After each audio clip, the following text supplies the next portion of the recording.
Come in. Welcome. I'm E.G. Marshall. Welcome to the sound of suspense. Welcome to the fear you can hear. But mostly to the world of terrifying imagination. In the next 52 minutes, you'll hear a story about truth. Everyone is in favor of truth, of course. It's a word which produces immediate reverence and respect. But sometimes the truth can be a terrible thing, even a shattering thing.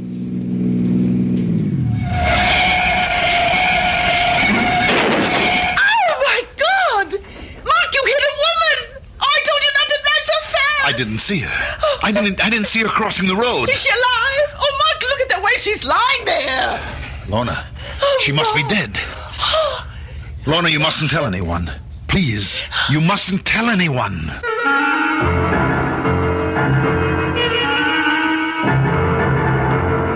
Our mystery drama, The Ring of Truth, was written especially for the Mystery Theater by Henry Slusser and stars Agnes Moorehead.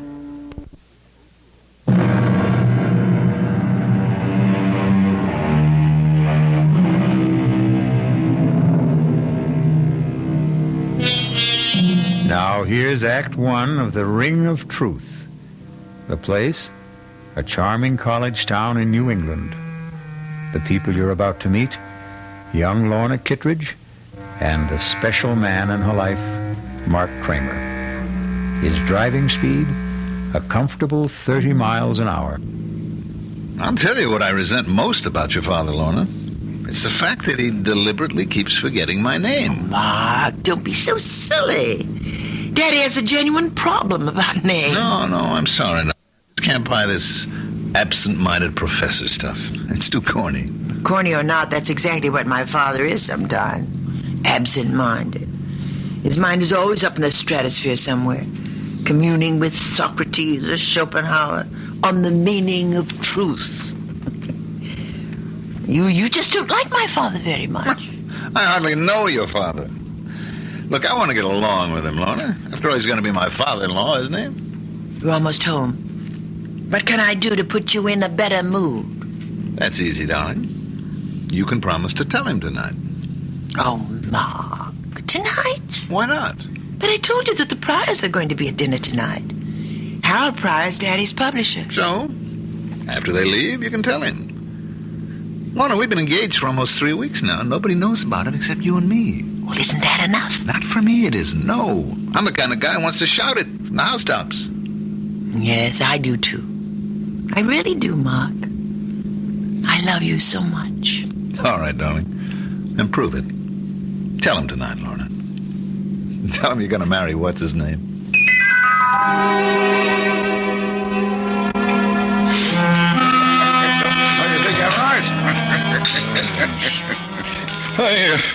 You're quite right, Harold.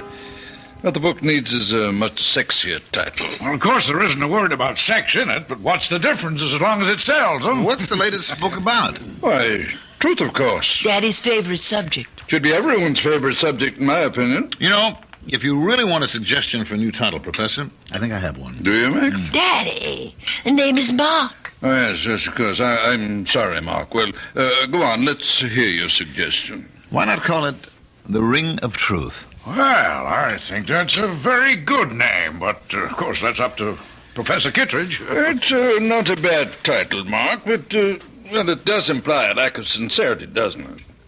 The Ring of Truth is only the surface appearance of it.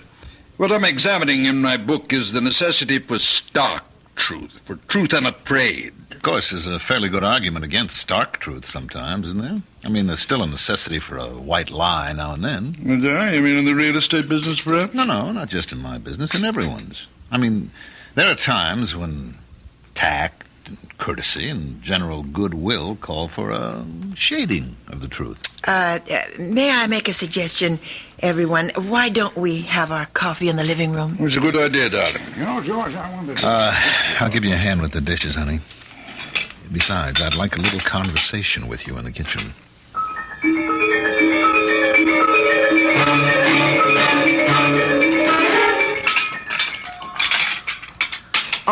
right, Mark. I know what you're going to say. Daddy was impossible tonight. Now, your father's a great scholar, man of ideals, the Albert Schweitzer of New England. I'm only a poor schnook of a real estate man, but I'm perfectly willing to put up with him for your sake. Put up with him? Won't be easy. A crass, materialistic guy like me marrying into all that saintliness. What can I do? I'm crazy about his daughter. You idiot. Oh, Mark, my hands are wet. Will you tell him tonight? Yes, the minute everyone leaves. He's not going to be happy about it, you know that. He won't be happy about losing you. Well, he knew it had to happen someday. All right, then tell him that day has come. Tell him the truth. I always tell Daddy the truth.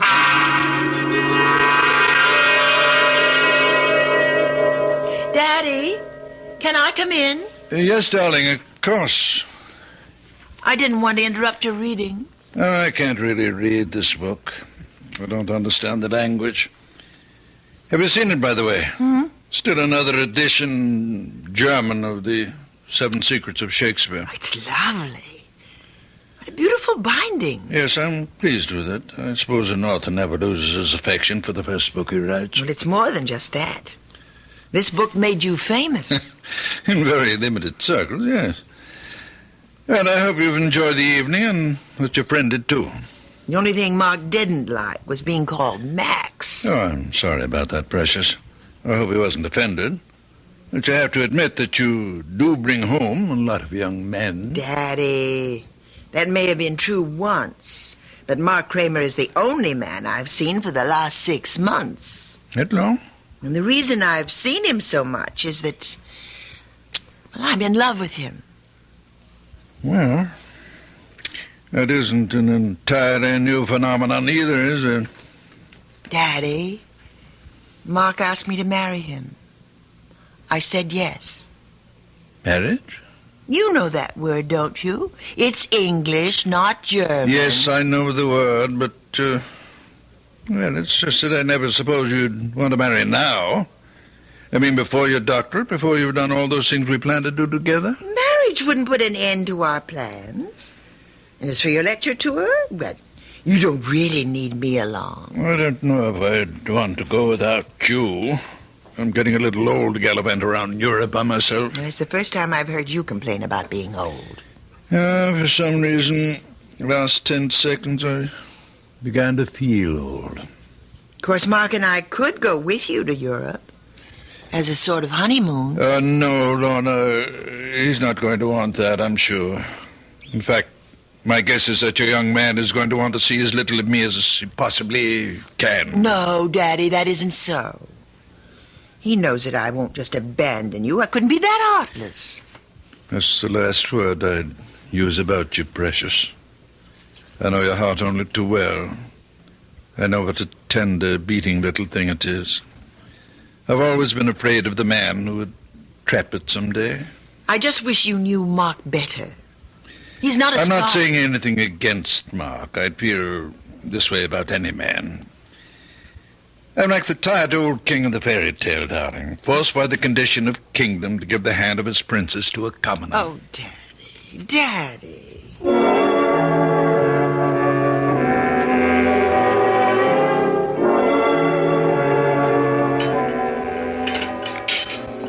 Mark, you're just being pig-headed. It won't even be 6 months. And by that time, I'll have my doctorate, and Daddy's lecture tour will be over. Oh, that's great. Just great.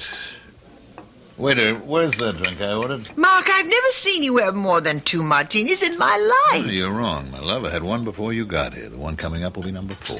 Mark, please, don't be so upset. I'm not breaking our engagement. I'm simply asking for a postponement. How long did he take to talk you into it, Lorna? Well, it was something I decided to do, Mark. All by myself. Because you realized how important it was? To get your Ph.D.? To make sure Daddy was taken care of on his lecture tour? But it is important to me. You know, you're a lucky girl to have a father like that. Now, you take my old man, good old Charlie Kramer, real estate. I don't think he ever heard of an ethic or an ideal in his life. Probably told a dozen lies a day, old Charlie. I guess that's why he turned out so badly. You're drinking too much. You always do when you're angry. Just another flaw in my character.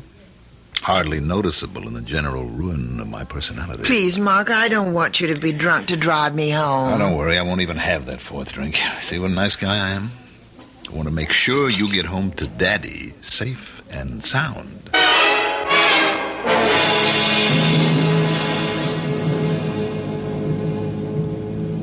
Mark, are you sure you don't want me to drive? No, you just leave the driving to us. It's starting to rain. I think you should turn your wipers on. That isn't rain, precious. Those are tears in front of your eyes. Please, Mark. All right, all right. Do you have to drive so fast? I know there isn't any traffic, but these roads are so dark. That's what the headlights are for. How far these little candles throw their beams, so shines a good deed in a naughty world. Hey, you see, your father isn't the only one who can quote you. Ah! What? Look out! That woman! Where? Oh! You hit her!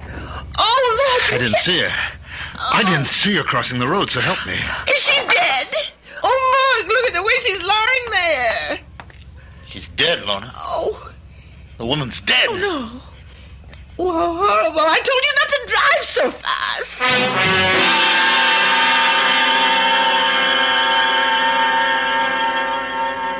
Oh, Daddy, it was so awful. And it was my fault. My fault that Mark drank so much. He really doesn't like whiskey very much, but when I told him about what we decided about postponing the wedding... You mean what you decided, darling? It was your decision. He was driving so recklessly. He must have been going 60 miles an hour on that road. The speed limit there was only about 30. They haven't arrested him, have they? No. But the police were called, weren't they? Yes, yes. They know Mark, of course. He's lived here all his life. Didn't they give Mark a sobriety test? No, nobody even suggested it. I mean, Mark didn't seem to be drunk at all. Not after it. And of course, he didn't say he'd been drinking. He didn't mention the speed he was traveling at. Well, they asked him. Mark said he was going 35, and the woman just stepped out in front of him. I see. He had to say it, Daddy. I mean, otherwise it would have been a crime, wouldn't it? I think it's called vehicular homicide. Well, he could go to prison for that, couldn't he? Perhaps. Oh, Daddy. Donna, what did you say? What? What did you tell them when the police talked to you about the accident? Oh, they didn't. They didn't ask me anything. They said there would be an inquest to determine the facts. I suppose I'd have to answer questions then. And what will you say then? Why, I don't know. I mean, I have to corroborate Mark's story, of course. Is that what you're going to do? Oh, and if you could have seen his face, Daddy, it was like a child. Like a little boy, afraid to be punished. He said, "You'll stand by me, Lorna, won't you?" And so you're going to stand by him. You're going to forget all you ever learned about truth. You're going to lie. But, Daddy, what else can I do? I can't advise you, my darling. All I can do is remind you that you and I have always loved truth as much as we've loved each other. Are you going to change now?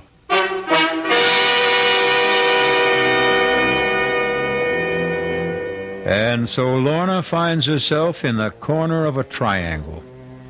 The man she loves on one side, the father she loves on the other.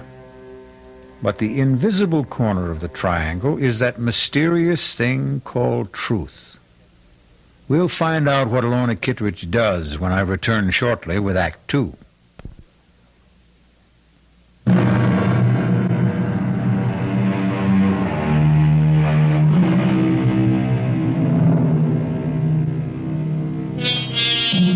Ye shall know the truth, and the truth will set you free. Will that familiar saying work in the case of Mark Kramer? It may all depend on the outcome of the next conversation you hear in the home of Professor John Kitteridge and his daughter. Lorna, may I come in? Yes, Daddy. All dressed already? Yes, I know I don't have to leave for the county courthouse for another hour, but I was too nervous to just lie in bed. Why don't you come downstairs and have some breakfast with me? No, I couldn't. I feel too sick. Oh, poor Kitty. I haven't called you that since you were a little child. Or don't you remember me calling her that? No, not really. You see, before you were born, I wanted to name you Catherine. But your mother objected because she was certain you'd be nicknamed Kitty. Then you'd be Kitty Kitteridge. And she hated the sound of it. You've told me the story before. I know you're not in the mood for old family anecdotes. All I can think about is that inquest this morning. I'm so frightened. My skin feels like ice. Darling, you won't have to be frightened if you do what I said. It's only lying that makes us afraid. Please don't talk about it. I have to lie for Mark. I love him. I'm going to marry him. Do you think the others will lie? The bartender at that restaurant? What was the name of that again? Bruno's? Yes, he'll defend Mark. I'm sure he will. They don't like trouble. They had some license problem last year. They won't want to admit that they served Mark so many drinks that he was hardly able to walk, to say nothing of drive. Sure. So you're the only one who has to lie. Daddy, the woman is dead. Nothing will bring her back. Lies, truth, nothing. Who does it help if Mark goes to prison? Yes. You're right, Precious. There's no profit in truth. None at all. Then you agree with me? No profit, Lorna. Only loss, maybe. But that's something you'll have to judge for yourself. You know my feeling about truth. You know what I've always taught you about it. Yes. Dare to be true. Nothing can need a lie. The fault which needs it most grows too thereby. You used to like that poem. Now you're quoting it with contempt. Oh, Daddy, why can't you understand? Why do you have to be so demanding? Let me forget truth just this once. Your mind is your own, Lorna. Well, I want to do what's right. Then do what you want to do. You're an adult now, independent of me. Lie if you want to. But don't look for my approval. And above all, don't ask for my blessing. Daddy!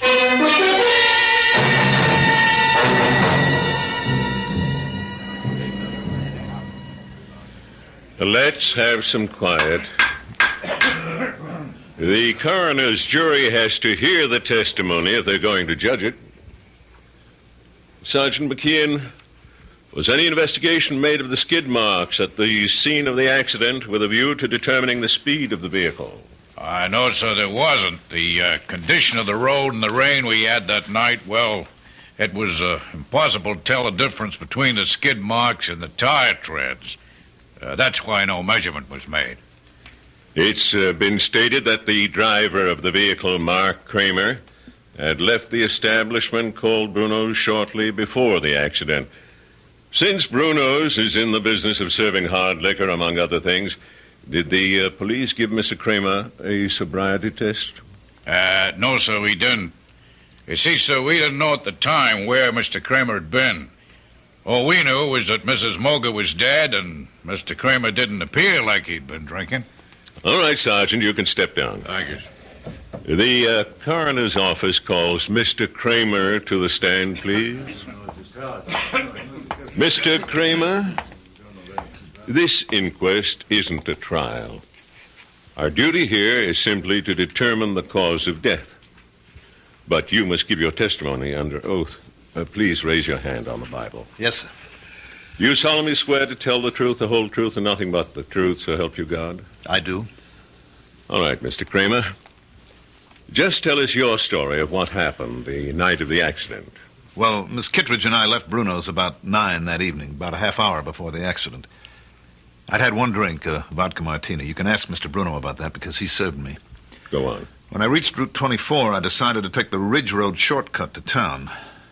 I was traveling between 30 and 35 miles an hour, I'd say, and I remember slowing down when the rain started. I had my wipers going when I came over the rise of the hill, so my windshield was clear. But I still didn't see Mrs. Moger when she stepped out into the road directly in front of the car. Were your lights on full beam? Yes, sir, they were. Why do you suppose Mrs. Moger didn't see them? I don't really know. What I think is she was almost across the road when I came over the rise, and she panicked when she realized that a car was coming. She started back in the wrong direction, and that was when she stepped in front of the car. Is that your entire testimony? Yes, sir, it is. Very well, Mr. Kramer. You can return to your seat. Will Miss Lorna Kittredge take the chair, please? Place your hand on the Bible, Miss Kittredge. Yes. Do you solemnly swear to tell the truth, the whole truth, and nothing but the truth, so help you God? Yes, I do. Please speak up, Miss Kittredge. I do. Miss Kittredge, you were with Mr. Kramer on the night of the accident. Yes. You went with him to the place called Bruno's. Yes, I did. And did you have a drink that night? Yes, I had a martini. The same as Mr. Kramer? Yes. When Mr. Kramer's car approached Mrs. Moger's driveway, did you see the lady before the automobile struck her? I'm not sure. I think I saw her for just a split second. And then the car hit her. It was all terribly unreal. Were you aware of the speed you were traveling at? Miss Kittredge? I'm not sure of the exact speed. Mr. Kramer thinks it was between 30 and 35. Do you agree with that? No. What was that? It couldn't have been that. It was more like 55 or 60. Did you say 60, Miss Kittredge? About that, yes. Lorna, for God's sake! I hope you've considered this reply, Miss Kittredge. Yes, I've considered it. We were traveling at least that. I'd been looking at the speedometer only a few minutes before. I was complaining to Mark about his speed, but he wouldn't listen to me. He wasn't in any mood to listen. He was angry, and he was drunk. Lorna! Please, everybody, quiet now. Mr. Kramer, please take your seat. It's the truth. The truth, I can't help myself. He was drinking. He had too many martinis, and he was drunk. Are you telling us he had more than one drink? He had 4. I know he did. And he drove like a madman. No matter how I tried to stop him, he never thought that woman would be on the road at that time of night. But he wouldn't listen.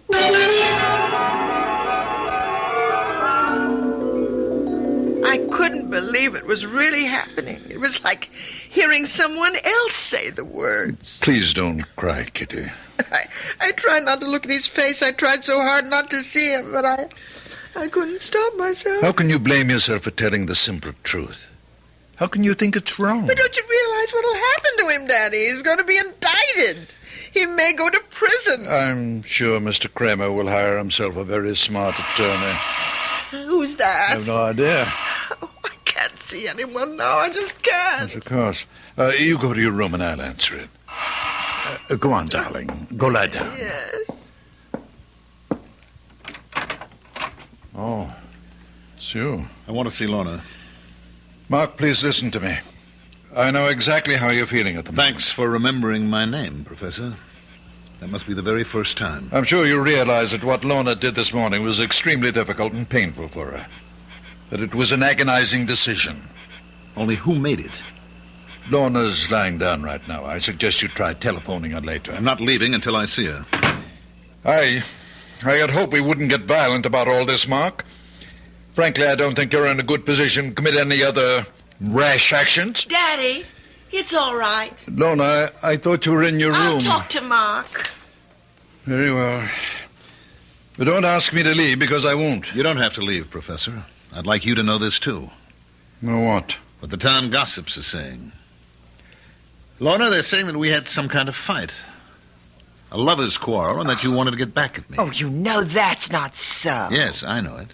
But the other explanation makes even less sense. That you just had to tell the truth. Well, it wasn't easy for me. Lies would have been easier. One small lie, Lorna. That was all you had to say. You're so afraid of hell that you wouldn't lie for me? I can't expect you to understand. But I do understand. Better than you do, maybe. It was your father's idea. Now, just a moment, Kramer. Well, you remember my last name, too. I think I made more of an impression on you than you were willing to admit. There's no need to be nasty. Lorna, you're so stuck on the truth. Tell it now. He told you what to do in that courtroom. Professor Kittredge's little girl always listens to Daddy, and she never lies. Please, Mark. He insisted that you tell the truth, didn't he? He gave you a lot of high-flown ethical reasons for telling the truth. Nothing but the truth. Every reason but the real one. You're wrong. I made up my own mind. Your father knew what would happen. It would split us apart, and that's what he really wanted, Lorna. That's the truth that he didn't mention. I think that's quite enough. If you don't leave right now, I'm calling the police. Don't bother, Professor. You've done a very good job. On Lorna and on me.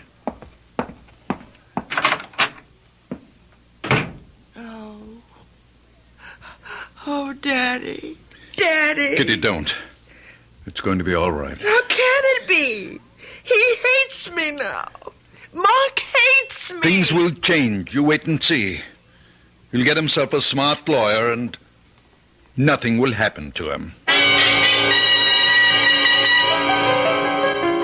Mark Kramer, having been found guilty of the crime of manslaughter, it is my duty to sentence you to imprisonment for a period of not less than 1 year and not more than 5.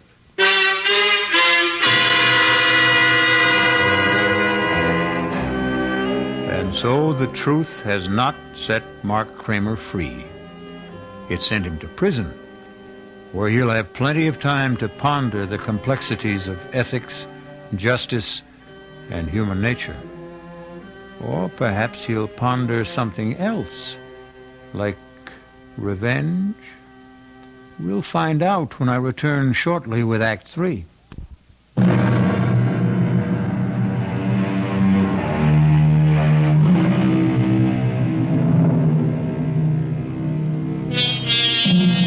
It's now 1 year later. Sad to say, Mark Kramer is still wearing prison gray. As for Professor Kittredge, he's had problems too.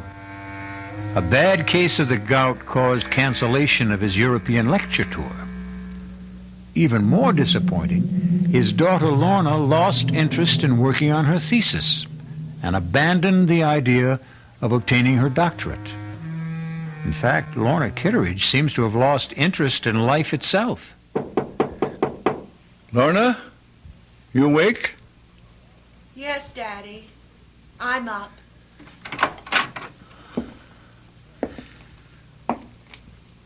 Darling, it's almost noon. It's not like you to be in bed so late.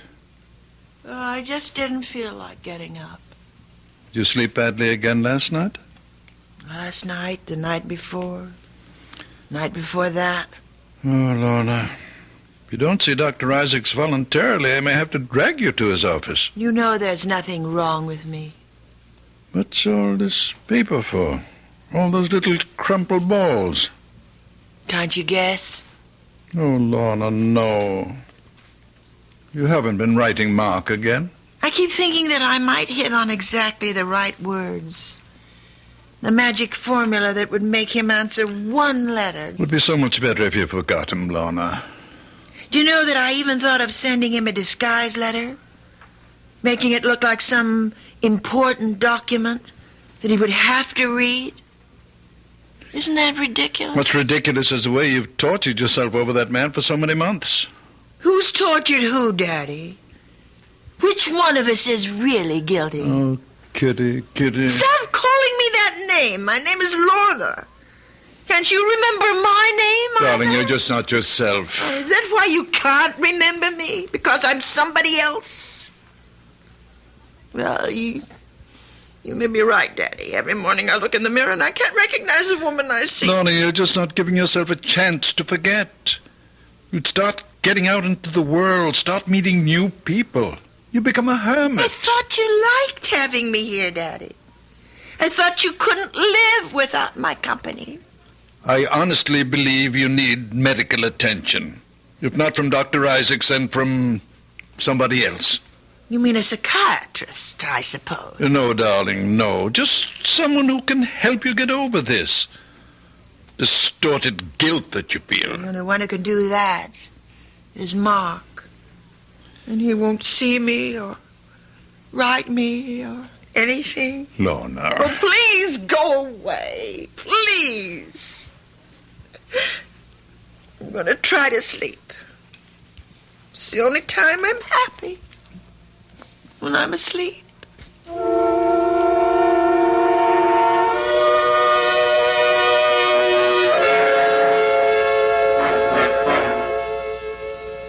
right. Step right over here, Kramer. Anything you say, guard. Remember, visiting time is limited to 15 minutes. Look, I don't want the 15 minutes. They're being forced on me. Sit down and behave yourself. Yes, sir. Anything you say, sir. Well, no, Mark. Make it fast, Professor. I've got important matters to take care of back in the shop. I'm making a very special license plate. Mark, I know you resent the fact that I've forced this encounter. Took some doing, believe me. Uh-huh. Why did you go to all the trouble? Because it's a matter of health. Lorna's health. She's pining away for me, is that it? Well, tell her to stop, Professor. My nights are filled with sweet dreams, and she is in none of them.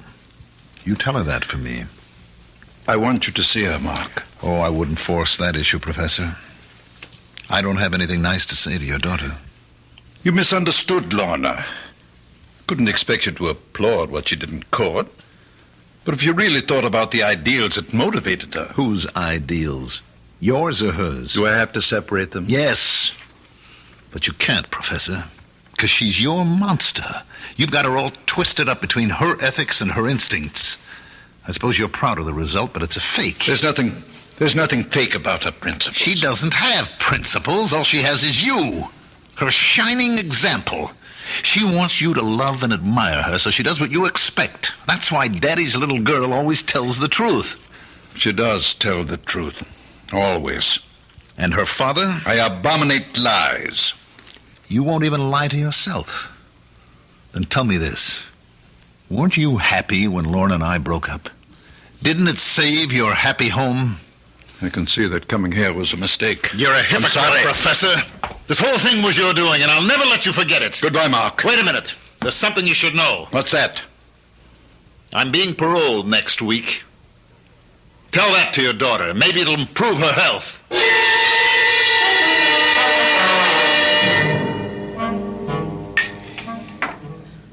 Of course I'm pleased, Harold.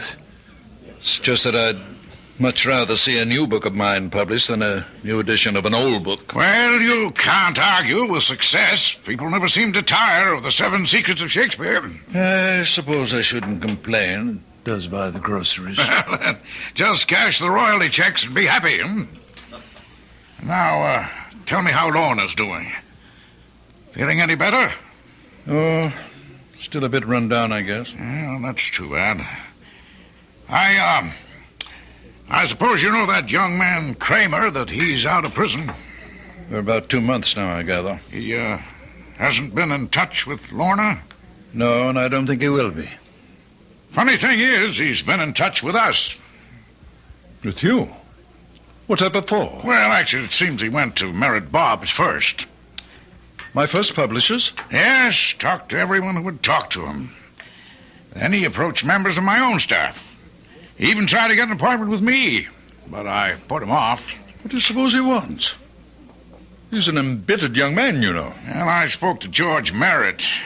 He didn't know about Lorna and this fella Kramer. He thought Kramer was an article writer looking for biographical material. George said that he seemed to know an awful lot about you already. I don't much like the idea of someone like that snooping into my life. Why do you suppose he's doing it? Hard to say. Rancor, I suppose. Hopes he can find something unpleasant in my past.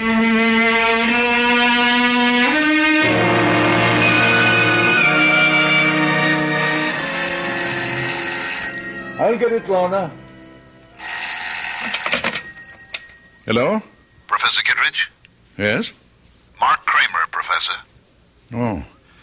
Yes, I was just speaking about you the other day with my publisher. I'd like to see you, Professor, this evening, if that's possible. See me? Or Lorna? No, just you. If Lorna wants to be there, that's her business. Something tells me she'd rather stay away. Can you give me some idea of why you want to see me? You might say it's a business matter. Who is it, Daddy? What time would be good for you, Professor? Make it, about 9. I'll make it exactly 9. Daddy, you look so strange. Who was that on the phone? It was Mark Kramer, Lorna. Mark? He's asked me to see him at 9 tonight. I have no idea what he wants to say, but whatever it is, I'm sure it won't be anything pleasant. I'd rather not be here. I didn't think you would. Mark blames me for what happened in court, not you. He refuses to admit that it was your own love of truth. My love of truth? Daddy, you never understood me yourself. How could you explain me to someone else? I didn't love truth. I loved Mark. You did what you had to do. What your conscience told you to do. My conscience?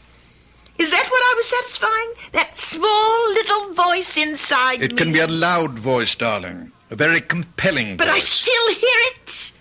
It's still talking to me. And you know what it's saying? You fool. You fool, you fool. Lorna. I think I'll go out now, Daddy. Right now.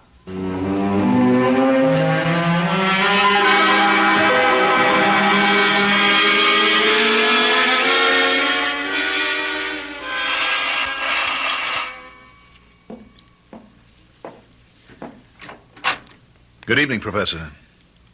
Hello, Mark. Come in. Thank you. Nice of you to see me. I wasn't sure of my reception after the last time.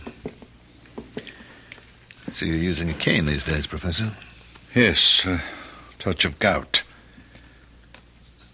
Mark, I hope you weren't expecting to see Lorna. She's not here. No, I didn't expect to see her. Would you care to come to the point of this visit? Yes, Professor. I'll come to the point. I've come to see you about truth. Oh, must we, Mark? Really? I mean, these philosophical discussions are meat and drink to old campus fogies like me, but I'm rather tired of the subject right now, very tired of it. Frankly, I'm a little exhausted by it myself. I've just spent 2 months in search of it, and I didn't even know what I was looking for. You've been digging up things about me, haven't you? I hope you enjoyed yourself. No, I didn't. You see, I made the mistake of talking to your enemies.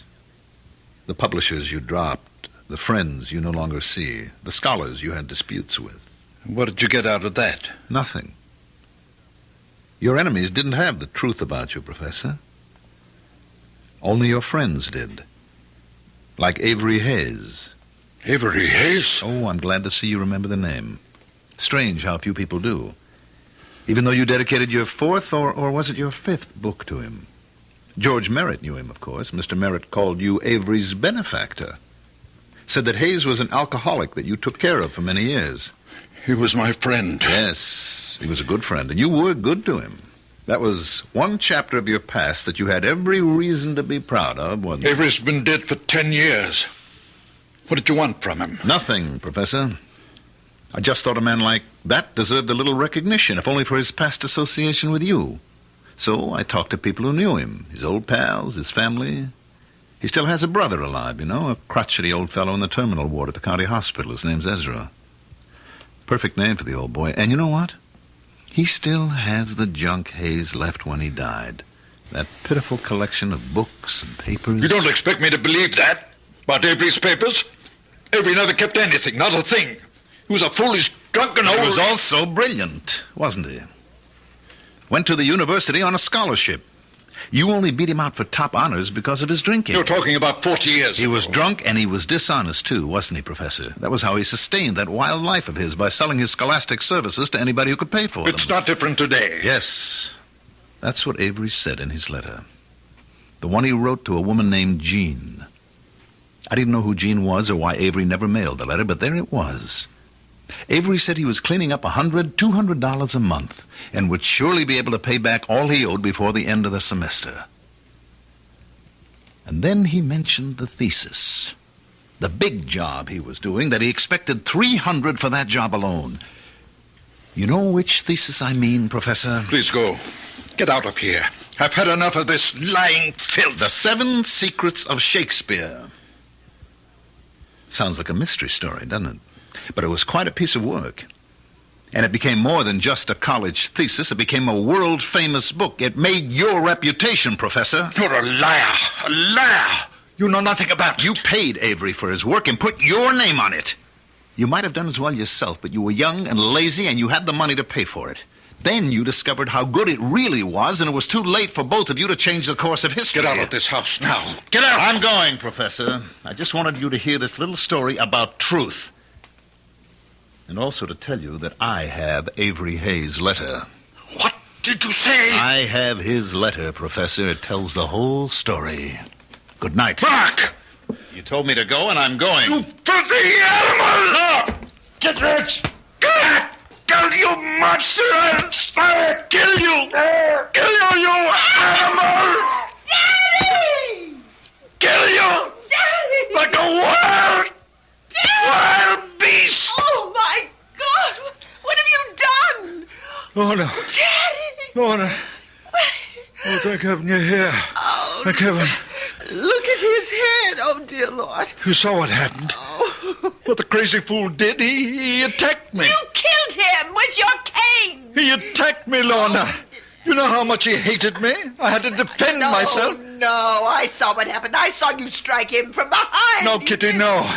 He tried to kill me. That's why I hit him. Daddy, I saw everything. You killed Mark. You did it deliberately, and that's the truth. You always taught me to tell the truth. It's the only important thing. The truth.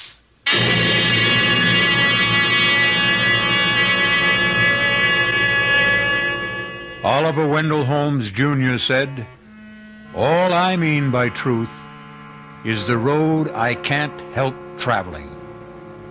Well, Professor Kitteridge traveled his road, and despite his good intentions, it turned out to be the road to hell. I'll be back shortly.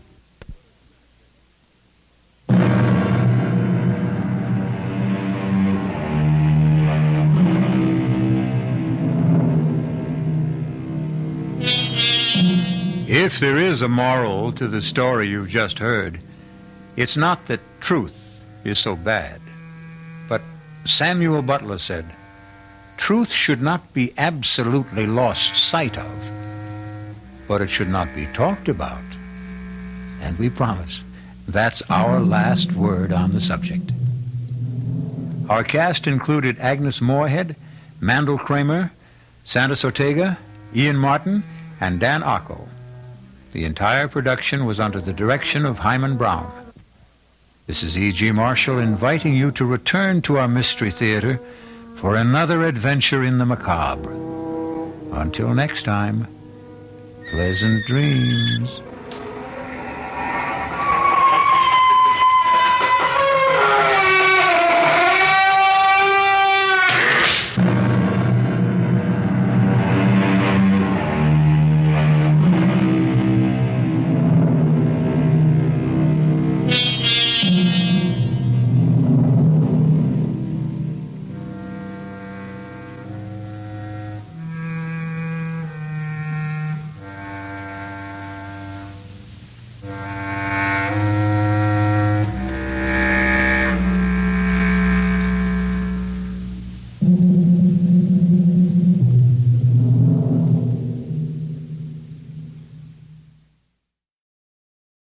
And now, Mystery Theater, brought to you in part by True Value Hardware, your store of first choice.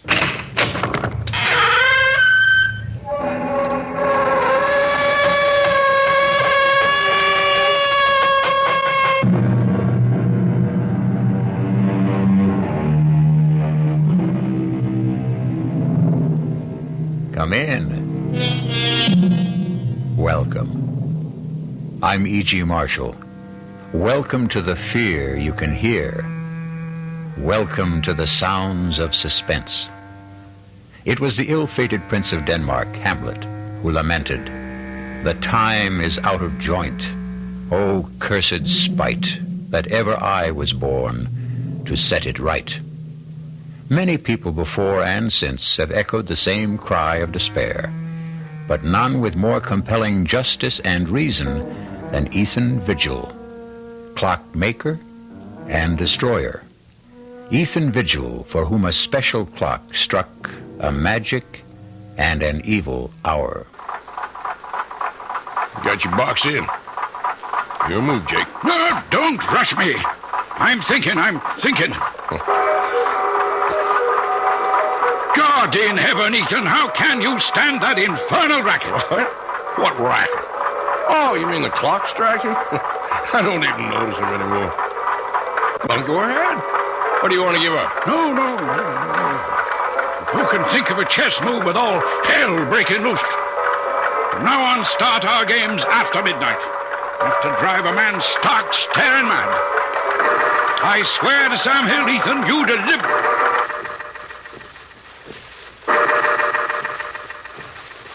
The only two living things left in the room at that terrifying moment, as time stood still, were myself and that damnable machine.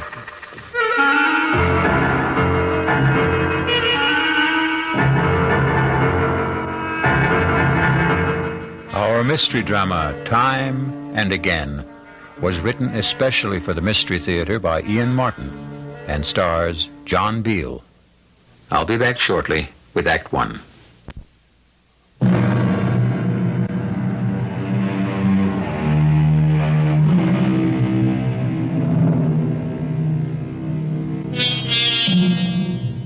Few of us can resist the fascination of an auction, and I'm no different than most, which is how and why I happen to possess this curious document, which reveals a bone-chilling account of how many lives were lost so uncannily and eerily to the inhuman demands of what Ethan Vigil called that damnable machine. The tale I'm about to tell... No, wait.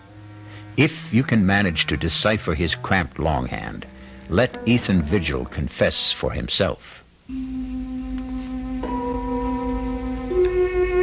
I, Ethan Vigil, clockmaker by trade, am writing this in case, when the moment comes, I fail to destroy the hourglass clock. For if I fail, someone must destroy it, kill it, end its ghastly existence before God knows how many innocent people will die to satisfy its insatiable thirst. The clock itself came into my possession more or less by accident. I was working late at my shop one night about a year ago, and I heard a tapping on the closed glass door. Tarnation, some people can't read signs. Darn fools like to break that glass. Stop that! Can't you see I'm closed? Hey, governor, please, let me in. Oh, get on with you. You won't be sorry. Give me a chance. I'll give you the chance of a lifetime. Look. It was raining heavily, the water streaming down the glass, but the object he had drawn from the cover of his pea jacket drew my eyes like a magnet. It was a clock, the like of which I'd never seen. It was shaped like an hourglass, with a strange appearing pendulum hanging in the lower half and the face in the upper half. And in the place of the figure 12, at the top of the face, was the numeral 13. I had to see that clock more closely. Oh, bless you, Governor. You're a lifesaver, you are. What do you want? Oh, I want you to have a look at this here clock. The clock is the only reason I let you in. I'd like to have a look at it myself. Let's take it over to the bench. You want this clock repaired? I want to sell it to you, is what I want. I hope I don't regret this, but come on to my place in the back. Huh? There's a fire in there to dry you up a bit. Where'd you get this clock? Why, it came into my possession when its owner died. Does it run? Well, now, that there clock, it doesn't run. I'd be the first to admit it. I'll give you $20. Oh, now, look here. $20. Take it or leave it. No, I don't intend to be taken advantage of by somebody Doesn't else. seem to be any question of who's being taken advantage of. Harriet. Ethan, who is this person? He's a customer, more or less. This is my sister-in-law. It's near on to midnight, and my poor sick sister is pining upstairs for her husband to bring her a little faith and consolation. Oh, now, Mom, I certainly am sorry to intrude on family problems. Then but- don't. Ethan, get rid of this man. You better go. Yeah, but what about our business and the clock? Well, $20 is all I have to my name. I'll take it. Don't you do it, Ethan. Oh, mind your own business for once, Harriet. I had little doubt my sailor, who called himself Harry Stubbs, had dubious title to that strange clock. But like all collectors, to own something totally and unreservedly unique is an overriding obsession. Is he gone? Yes. Oh, just look at this place after you had that derelict in here. Lights on all over the place, eating up money. To say nothing of good hard cash thrown away on that piece of junk on the table. It was my own money. What own money? You and Henrietta wouldn't even have a roof over your heads, let alone a piece of business, if it weren't for me. Oh, no, it's my money that keeps you going, and don't you forget it. Now, you lock the door to the shop. I still have some repairs left to do. You'll have to get up early tomorrow and do them. I just wanted to have another look at this clock. You'll waste no more time or light or fuel down here tonight. If it wasn't for good money paid out, I'd take that piece of junk on the table and dump it in the rubbish. How I wish she'd done just that. Let the city collect it with the morning trash and bury it forever. But fate hadn't planned it that way. So I went upstairs from Harriet to face another problem I didn't know how to solve. My ailing wife, Henrietta. Ethan, is that you? Yes, Henrietta. Where have you been? Working, dear. Are you hurting? Oh, when don't I hurt? I know. How's your back? It isn't my back, it's my stomach, Ethan. I'm scared. I've been afraid to think of it, but I know Harriet's sure I've got Hush, no, none of that. You just get off to sleep. That's what you need. You just don't know how it is to be suffering every blessed minute of every day. As I slipped under the covers and lay wide awake beside Henrietta, snoring away, my mind went back to the strange clock on the table downstairs. The intriguing mystery of a mechanism I had never even imagined in 40 years of clockmaking. And the enigma of why 13 replaced the numeral 12 on the face.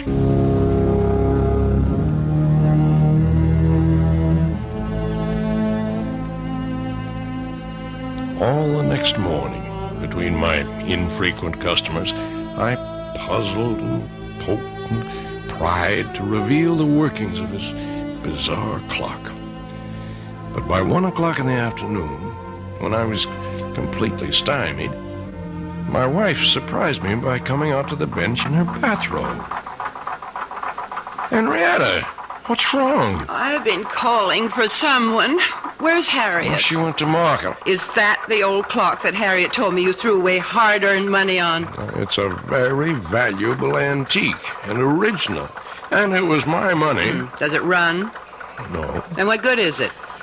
It's worth $20 as it is, at least. In working condition, it could be priceless. Can you fix it? I don't know. Why not? Well, look at it, Henrietta. Have you ever seen anything like it? First of all, the hourglass shape of the case. What's inside? Well, that's the problem.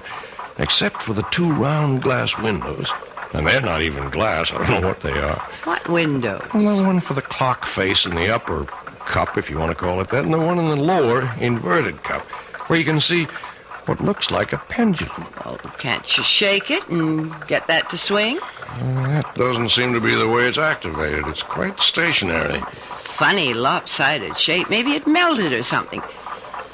Can't you get into the works? Well, only through this lid on the top. Now, look. There's all you can see of the works. Very old. Wooden gears, wooden pinions, wooden axles. No way to lift it out. I can't even get my hand in there to try. Let me. It's so silly. There must be some way to... Ow! What is it?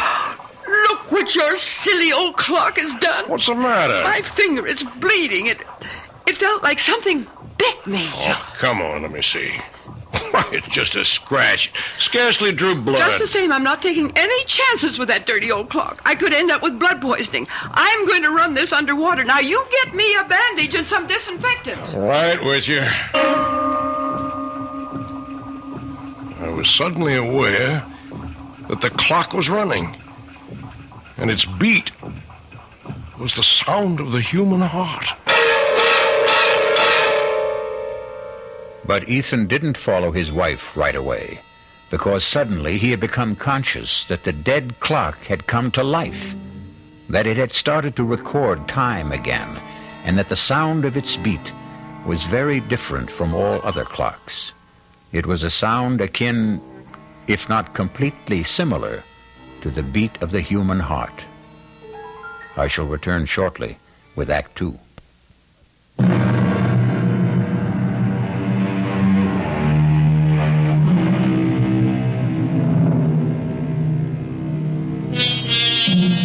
Whatever his wife had accidentally touched, the clock had begun to run and remained running steadily, without any sign of stopping. Ethan checked that Henrietta's wound was little more than a surface scratch, and returned to observe... But let him tell his own story for himself, as he wrote it in his confession.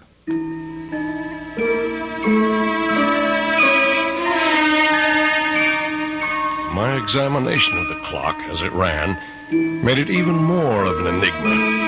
Behind the face, beneath the lid, the gears I saw engage, second by second, operated the hands that told the time. What motivated them was obvious, the strange mass that I had supposed a pendulum weight, but which now, quite clearly, was a diaphragm or pump, opening and closing to create energy, in a motion like a human fist, or... Yes, suddenly I knew why the irregular shape was familiar, like the human heart. But what in turn motivated that, or fueled it, was the ultimate mystery. Everything about this clock was different, exotic, strange. Even its chime for the hours, plangent, plaintive, almost the sound of a human voice.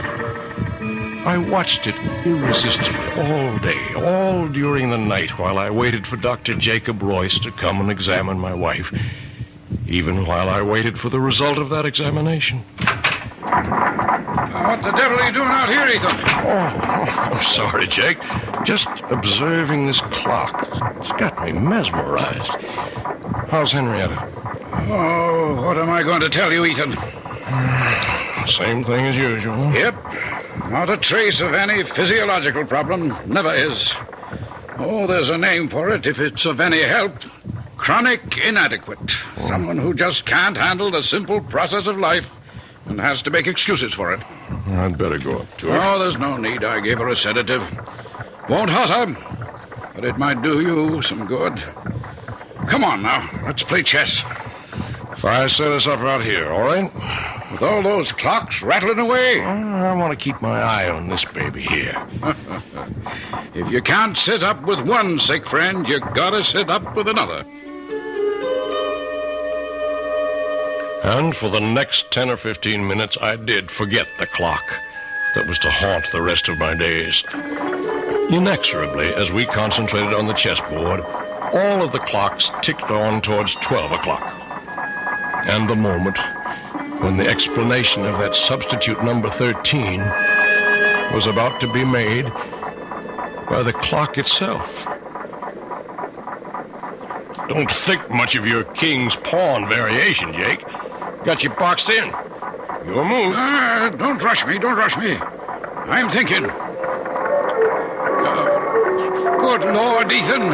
How can you stand that infernal racket? Huh? What racket? Oh, you mean the clock striking? I don't even notice them anymore. Well, go ahead. Or do you want to give up? No. But who can think of a chess move with all hell breaking loose? From now on, we start our games after midnight. Enough to drive a man stark, staring mad. I swear to Sam Hill, Ethan, you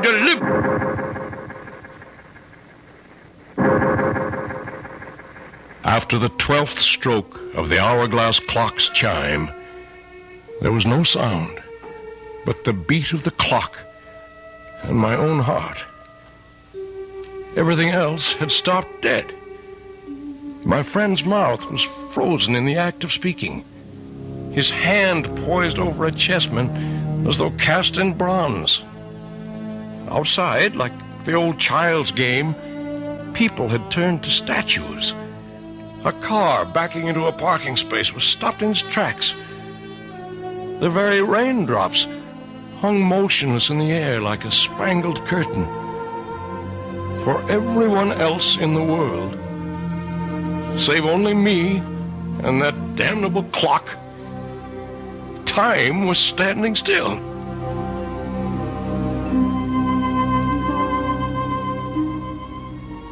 The next hour was a strange delirium. My brain raced with new ideas for achieving my lifelong dream, a perpetual motion timepiece. My legs were as supple and tireless as an 18-year-old's as I climbed the stairs to look at my wife, frozen in the act of turning in her sleep. My sister-in-law caught in the middle of a snore. Towards the end of the hour, I returned to the shop. A quick stab of terror prodding at me. Was this to be forever?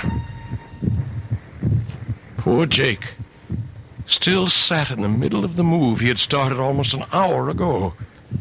The hands of all the clocks pointed to exactly 12, except the hourglass. There, the small hand stood directly at 13, while the minute hand swept closer and closer to join it. With a sense of mounting excitement, I waited for their junction. Like the other clocks, my strange new one had only struck 12 before. Now I felt I knew the reason for 13. The extra magic hour of precious time that twice a day it offered to its owner. With bated breath, I waited for the proof. The missing chime. And then it came. Directly set us up here tonight to get me off my game. I concede. Don't you want some more time to think it over? It wouldn't matter if you gave me an hour to consider it. Tonight I'm too bushed to think. It's just 1 minute after 12. We've only been at the game 10 minutes or so, and I feel as if I've been here for 70. Is it really only 10 minutes? You're the clockmaker, Ethan. Look all around you at your little markers. Yes, you're right. So it's true. You feeling all right? Never better. Why? You looked a little strange for a minute. Matter of fact, Ethan, I've been meaning to mention it. I'd like to have you drop around to the office someday soon. What for? Well, you're not as young as you were, you know. And you've been pushing yourself pretty hard lately. Want to make a date now? No, I'll call you. Don't forget. Yeah. Now, there's something I wish all my patients were as healthy as. 20 years since I started that old avocado tree in the window. And like Topsy, it just grew. Don't you believe it. Oh, it took a lot of tender, loving care. Watered just right, pinching it back, bringing it along to grow up right. Just like the child. I love that old tree. Well, Ethan, man's got to have something to love. Yeah, I reckon. You don't think there's anything really wrong with Henny, do you? No, I don't. Just another of her eternal spells. Well, night, old friend. Rain stopped. Good night, Jake.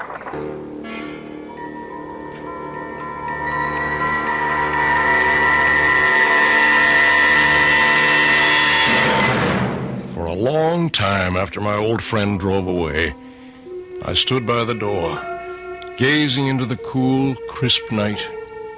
I didn't notice the cold. I was too full of a kind of welling excitement inside me.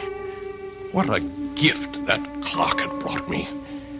The dreams were building like castles in my head. Why, I was richer and more powerful than a king. For now I knew, no matter what, that for 2 blessed hours every day, from now on, I was a free man. And the last thing I heard that night, as my head hit the pillow, was the triumphant beat of the clock sounding in my inner ear. Or was it the sound of my own heart?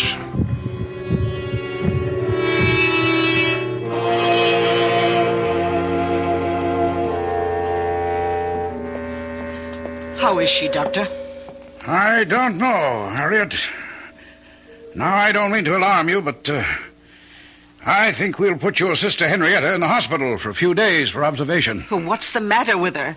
Well, that's what I wanted to put her in the hospital for. Find out.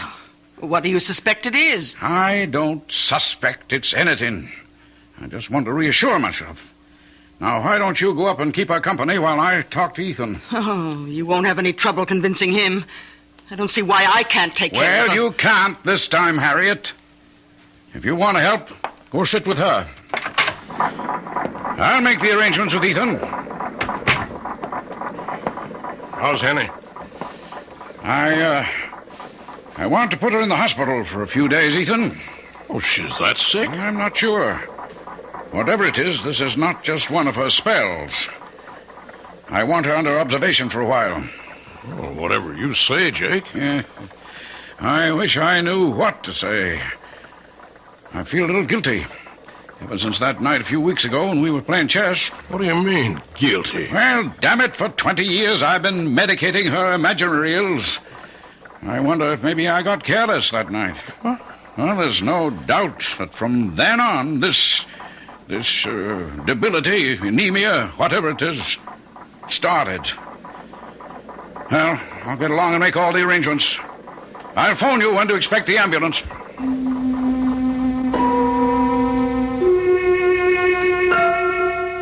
I had my own guilt nagging at me. In the months since I'd discovered the secret of the clock, I'd thought of pretty nearly nothing else. I waited as eager as a child for those 2 stolen hours every day. Not only for the relief from Harriet's nagging and poor Henrietta's everlasting complaints, but for the lift, the joy, the youth and vigor that they brought me. For I'd gone one better than Ponce de Leon. For part of a day, anyway, I had found the fountain of youth.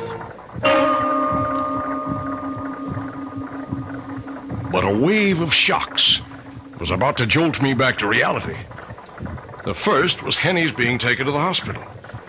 The second was the morning the clock stopped.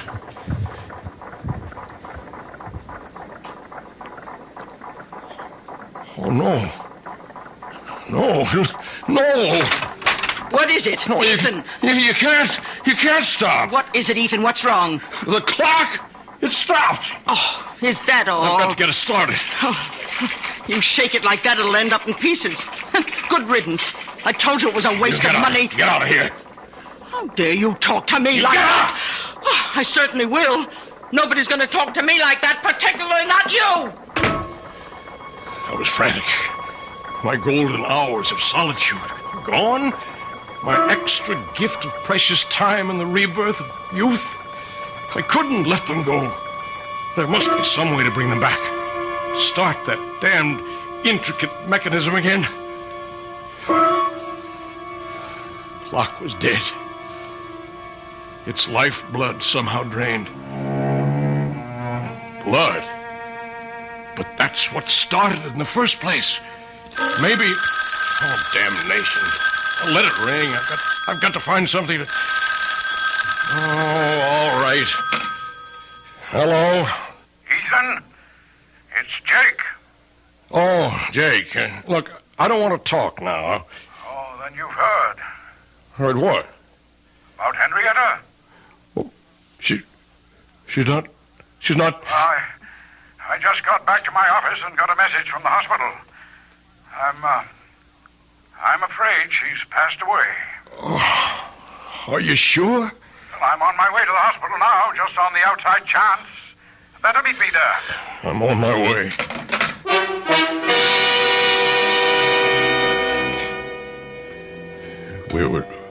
We were too late.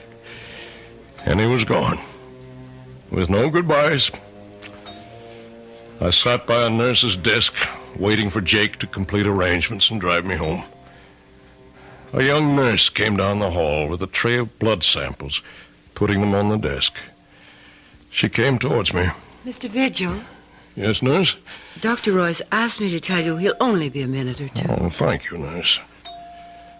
As she walked away, my eyes following her blindly, then I was looking at that tray of blood samples. Blood. It was Henny's cutting her finger that started the clock. Would that be the answer? I acted without thinking. In a moment, I had slipped one of the tubes into my pocket, and I was back in my seat before Jake came striding down the hall.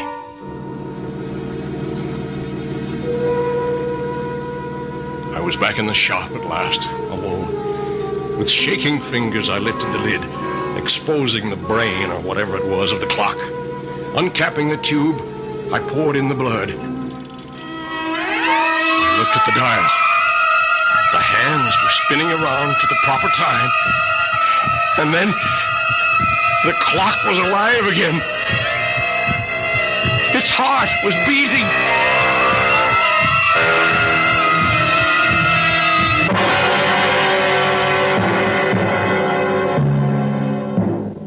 It would have been better, far better, had Ethan left it for dead, as we shall see when we return shortly with Act 3.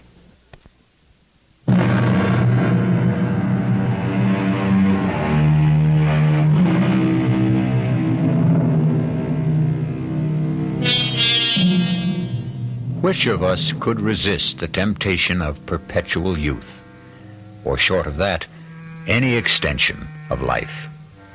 2 extra hours a day is 730 a year, almost exactly an extra month. In a lifetime, 6 whole more years. But what Ethan Vigil forgot is that for every action, there is a reaction. For every gift, a recompense.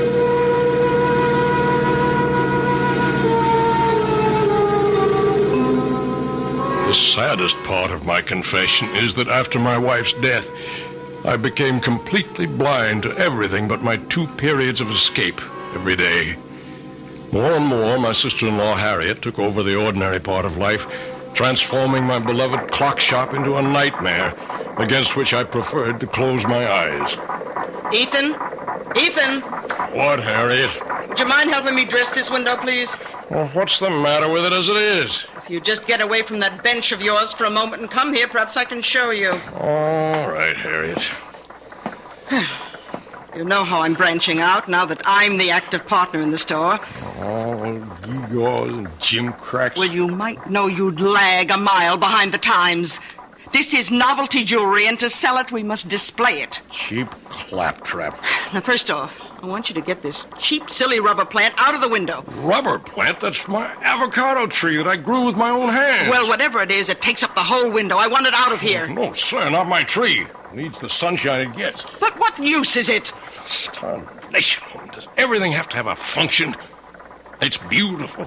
It's balm to my soul. That's enough reason for its existence. Besides, it don't cost nothing, so you leave it alone. Oh, very well. But I must have somewhere to display my costume jewelry. Oh, let's move that ugly old hourglass clock somewhere else. Why does it have to be right beside your bench where every customer comes... Harriet, I'm warning you. You leave that clock where it is. Don't you ever dare lay a hand on it, you hear me? Oh, my, aren't we touchy? Well, just let me remind you of something, Ethan. With Henrietta gone, her share goes to me, so I am 2/3 of this store. I can have it any way I want to. Over my dead body. You can do what you want with all your cheap, tinselly stuff, but you keep your hands off that clock. Oh, heaven's sake, all right. Don't you have an appointment with Dr. Royce? I don't know. I forgot. Better get right over to his office.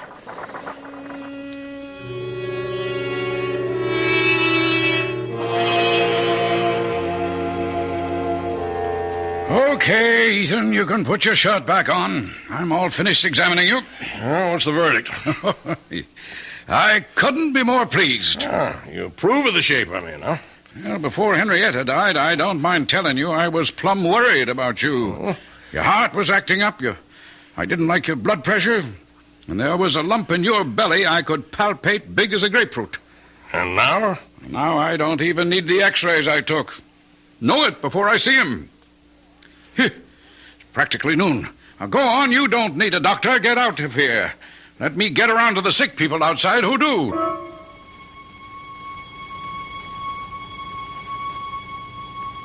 As I went into the outer office, I glanced at the electric clock on the wall. The hands clocked to noon as I did so, and I was looking at a, by now, familiar scene. The nurse who had risen to escort the next patient in was suddenly transfixed, halfway up from her chair. A child about to scream remained with face contorted, the scream not yet uttered. A thought crossed my mind. It was a month since I had fed the clock that first transfusion. I went into Jake's small lab, opened the refrigerator, I helped myself to a blood sample and left.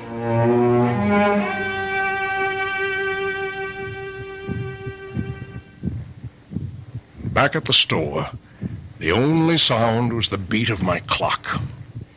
It seemed a little labored to me, but for the moment I was too furious to see what Harriet had been at since I left. Draped all over my avocado tree were festoons of cheap tin and glass jewelry, and Harriet, the superior smirk on her face, was caught immobile in the act of adding more. I choked back my anger because suddenly, before I could move, the clock beat died. Why, Ethan, how'd you get back so soon? What are you doing to the avocado? Well, since I can't take it out of the window, I thought I'd just use it as a display tree. You leave that alone. As long as it's there, no one moves at or touches it, except me. You understand that? Well, you certainly don't have to be so abusive. Get out of the way. Get out of here. Leave me alone. Oh, when you're in a mood like this, I'm glad to. I'm sorry to tell you that your precious clock seems to be out of order again. I hope this time it's broken for good. Good riddance. Poor old tree. But first, some special oil for the magic lamp. Please, God, you'll still run again.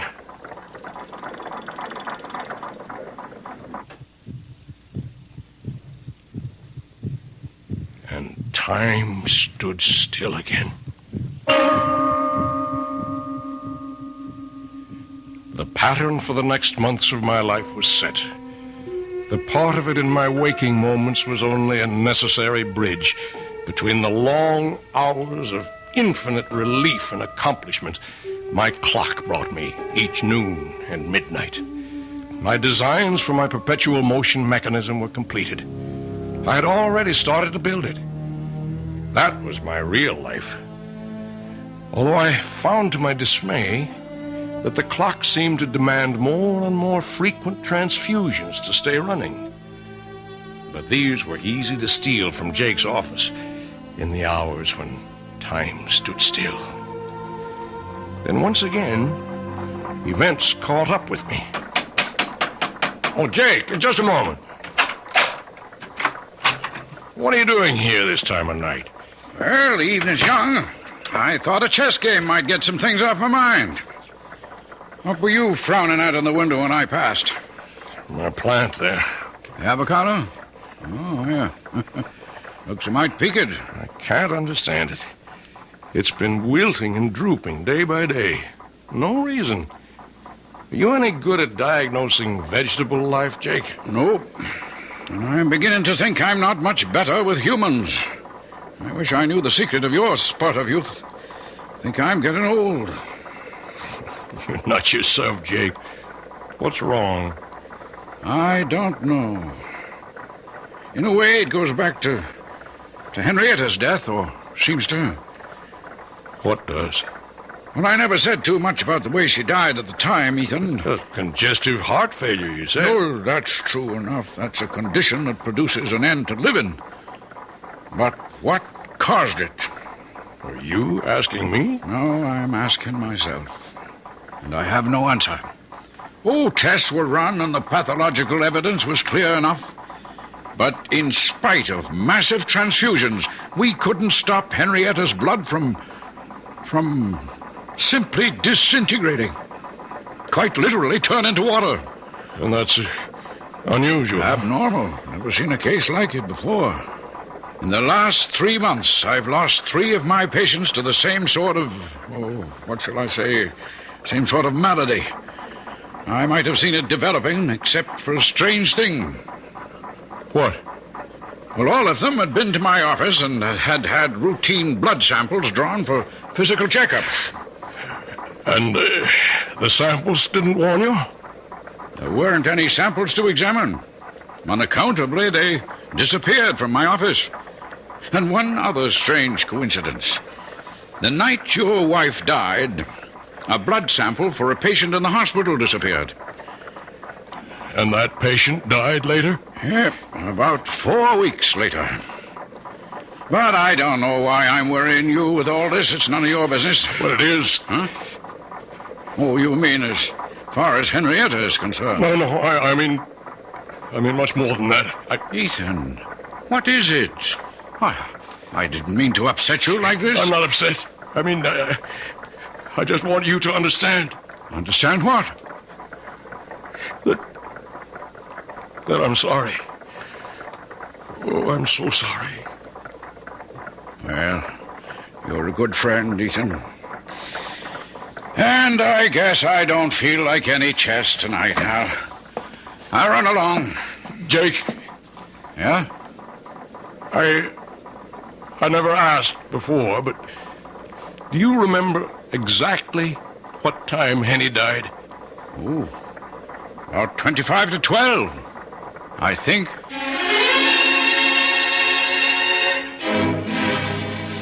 I didn't have to think. I knew it all now. That was the precise moment that evil clock first stopped.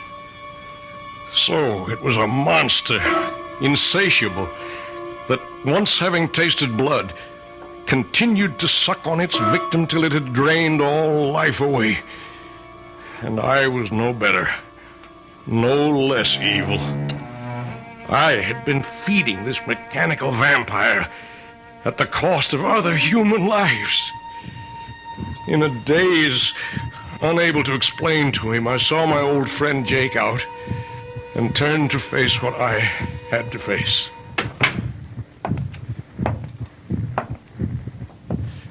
The shop was dark as I walked to the clock. My ears were so attuned to it by now that I'd been aware that it had started to labor and needed a fresh transfusion.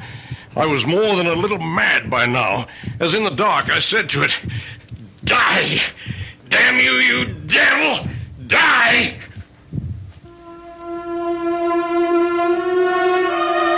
My moment of triumph was brief. I still had my own expiation to make. Not only for my wife, but for all those others. And there was a personal sadness as my hands in the darkness traced the form of my perpetual motion machine, which would never be completed now.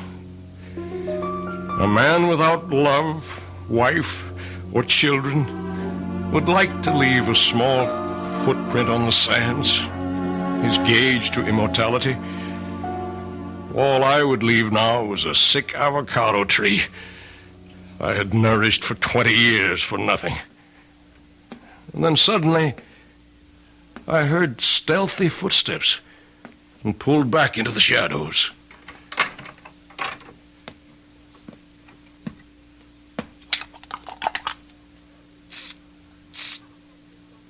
Harry! Oh, I thought you'd gone to bed. What are you doing to the plant? Oh, why, it's just some food to make Let me see. It's a weed killer. You've been poisoning my tree. Why, you... Don't you touch me. Get away from me. Get away. Look what you've done. I've cut my hand. It's your fault. But finally you've smashed up this ugly old clock for good. It's dead. Just as dead as your precious avocado tree is going to be. And don't think you can save it. I knew you'd never agree to take it out of the window, so I've been poisoning it for weeks. It's as good as dead right now. And so were you, Harriet. So were you. Her blood had started the damn thing again. But this was to be the last time. What is there left to say? I have to watch another human being die, slowly, inexorably, unable to arrest the inevitable. And even though it is someone I despise, my guilt is in no way lessened. The only pleasure I can take is that as Harriet sinks, so does that remorseless, evil, damnable machine. And once its heart is stilled, I shall destroy it forever. The one element I have not tried against it is the enemy of the devil. I shall take it, chained to my body, when we go to our grave in the river, to share it for eternity. As I finish this confession, to mail to my good friend, Dr. Jacob Royce, I can hear the evil thing labor, about to die. It's time for me to write the end.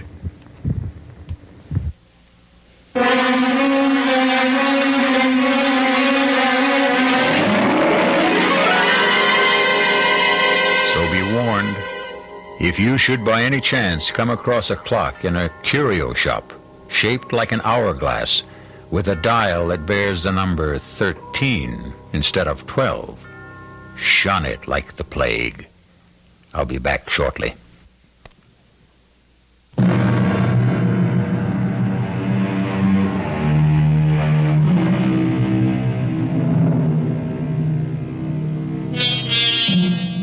Oh, the fascination of time and man's never-ending quest to hoard it. I, too, have that irrational impulse all of us have felt sometime to hold back the hands and bring time itself to stop. And then I remember Ethan Vigil, and I decide that once around is enough for all of us. Our cast included John Beale, Grace Matthews, Bryna Rayburn, and Ian Martin. The entire production was under the direction of Hyman Brown. This is E.G. Marshall inviting you to return to our Mystery Theater for another adventure in the macabre. Until next time, pleasant dreams.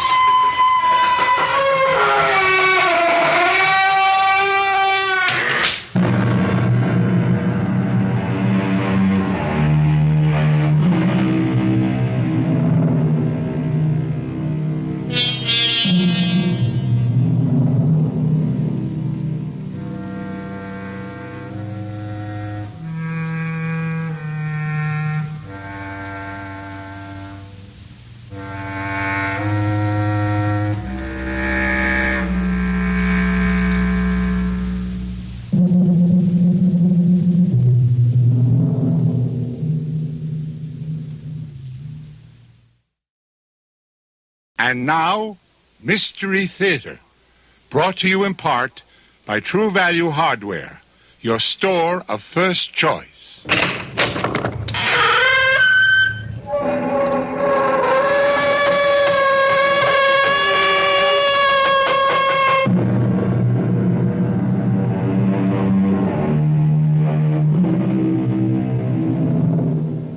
Come in. Welcome. I'm E.G. Marshall. Welcome to the sounds of suspense, to the fear you can hear. I have a story for you about a writer of books. We all know what it is to read a book. We all read, sometimes to learn, sometimes to pass the time, sometimes to experience a life unrelated to our own, and sometimes to surrender ourselves to the fantasies of a person we have never met and will never meet. But what is it to write a book? Ah, that's another thing altogether. But what difference does it make? All the difference in the world. Well, it's not as if it were real. It is real. Don't you see that? Well, I mean, it's not real life. It is real life. It's a life more real than yours or mine or any life that anyone will ever live. Well, how can you say that? It's just a book.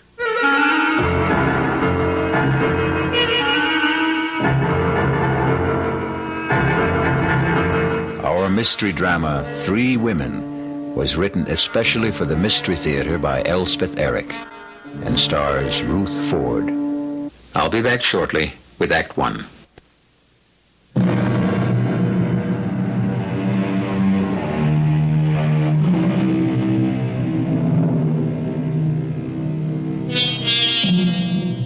What is a book? 200, 300, 400 pages of words lying side by side in rows. That's all. Words we all know. Many of them we use. Nothing mysterious about the words themselves. But they are not thrown helter-skelter on the pages, are they? No, they lie there in a certain order, each one following on the one before. And who prescribed that order? Who put this word here and that word there? A writer. And this is the story of a writer named Stephen Lake and the book he wrote.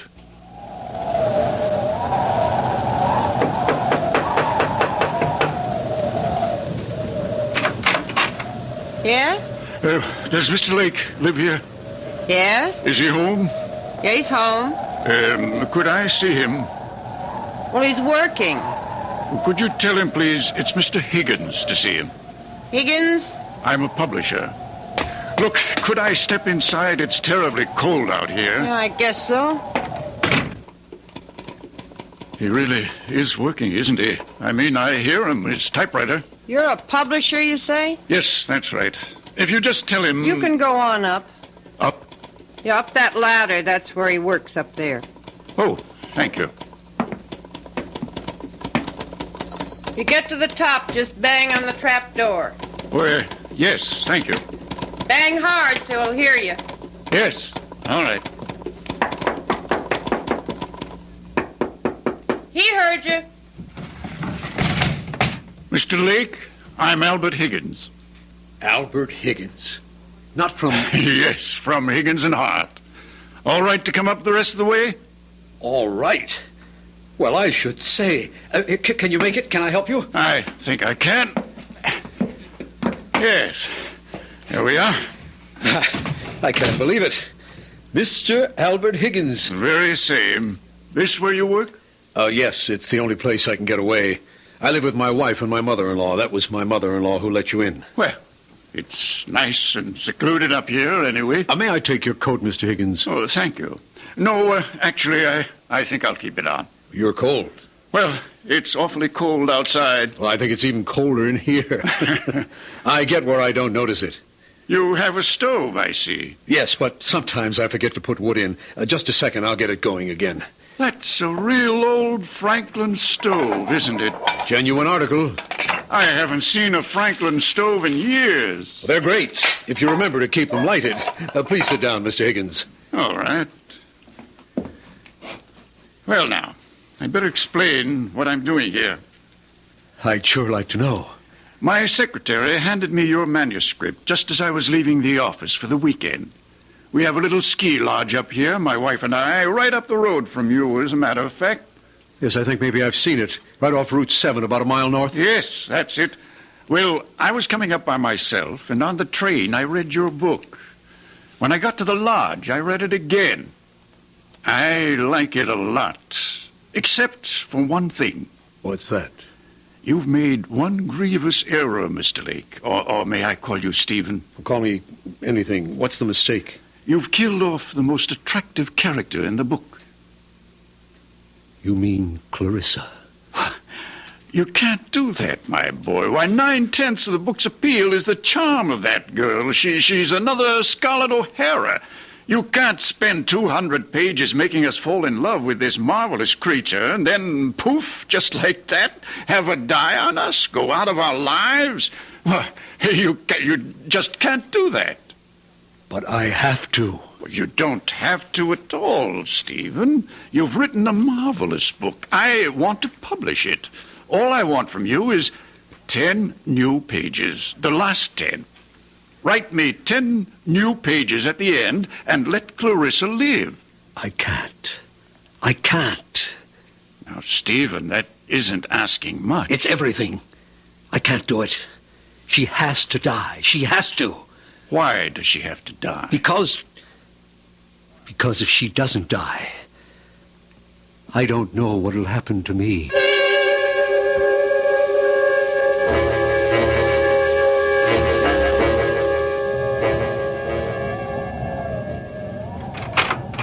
Mama? That you, Loretta? It's me. Well, get your boots off. Is dinner ready? Just about. Have you called Stephen? He gets so wrapped up in his writing. Well, he's not wrapped up now. Listen to him. He's thinking, Mama. He's walking up and down to help him think. Well, he can't be putting words down every single minute. He's been walking up and down like that ever since that man left. What man? Was somebody here? Mr. Higgins. Higgins? Albert Higgins? From Higgins and Hart? I believe he did say he was a publisher. Oh, Mama, it was our last hope. You know, every other publisher turned down Steve's novel, and he sent it to Higgins and Hart. But Mr. Higgins was here? They were up there together for about 15 minutes, and then the great Mr. Higgins came tumbling down the ladder like the devil himself was after him, very red in the face. Looked at me like everything was my fault and catapulted out of here. Well, you didn't ask Steve what happened? Loretta, when have I ever asked Mr. Genius-type novel writer Stephen Lake anything? If he feels like telling me, he'll tell me, which he never does. I'm going to find out. Good luck is all I can say. Stephen? It's impossible. Absolutely impossible. Stephen! Impossible, Clarissa. I can't... Darling, are you all right? Loretta? Oh, you just get home? Mrs. McGinnis wanted her windows washed. Darling, Mama said... I don't want you washing windows. Stephen, Mama said there was a man here today, a Mr. Higgins? Albert Higgins. He really was here? He has a ski lodge up the road. Well, he didn't just drop in, did he? What did he want? He read my book. He wants to publish it. Oh, Stephen, well, why didn't you say so? He wants me to change it. Well, does he want you to change it a lot? Completely. Oh, well, would that be a lot of work? The last 10 pages. He wants me to let Clarissa live. Is that all? Oh, Stephen. What do you mean, is that all? Clarissa is supposed to die. It's all been decided. She has to die. I can't let her go on living just to please Mr. Higgins. But it's not just Mr. Higgins. Oh, Stephen, I wasn't going to tell you yet, not for a while. But I can't go on doing housework for other people much longer. I never wanted you to do housework for other people. But pretty soon, I won't be able to. I'm going to have a baby, Stephen. You're not. You must be wrong. Oh, no, I'm not wrong. Not about this. You must be. Well, Stephen, aren't you glad? Just a little bit, and coming right now. What with Mr. Higgins wanting to publish your book, why, in the spring we'll both be having babies. You'd be having your book, and I'd be having... I can't let Clarissa live. I can't do it. She has to die. Just the way I wrote it, she has got to die. Stephen, you're frightening me. I'm sorry. What difference would it make if you let Clarissa live? All the difference in the world. It's not as if it were real. It's just a book. It's not just a book. Loretta, I can't talk about it anymore right now. Well, you think about it, won't you? About rewriting it? I'll think about it. Well, Mama says dinner's almost ready. I'll be right down. Well, don't be long. I won't. Clarissa, I can't let you live. Oh, yes, you can, darling. I can't. You can do anything you put your mind to, Stephen. Anything at all. You're such a great man, darling. You can do anything. Absolutely anything at all. You know you can. Mr. Higgins, this is Stephen Lake. I have to see you, sir. No, right away, if that's possible. I'll come to your place. Yes, it's better that way. In an hour? All right, sir. I'll be there. Oh, that's my sweet Stephen. My dear love. My own brilliant boy. My Stephen.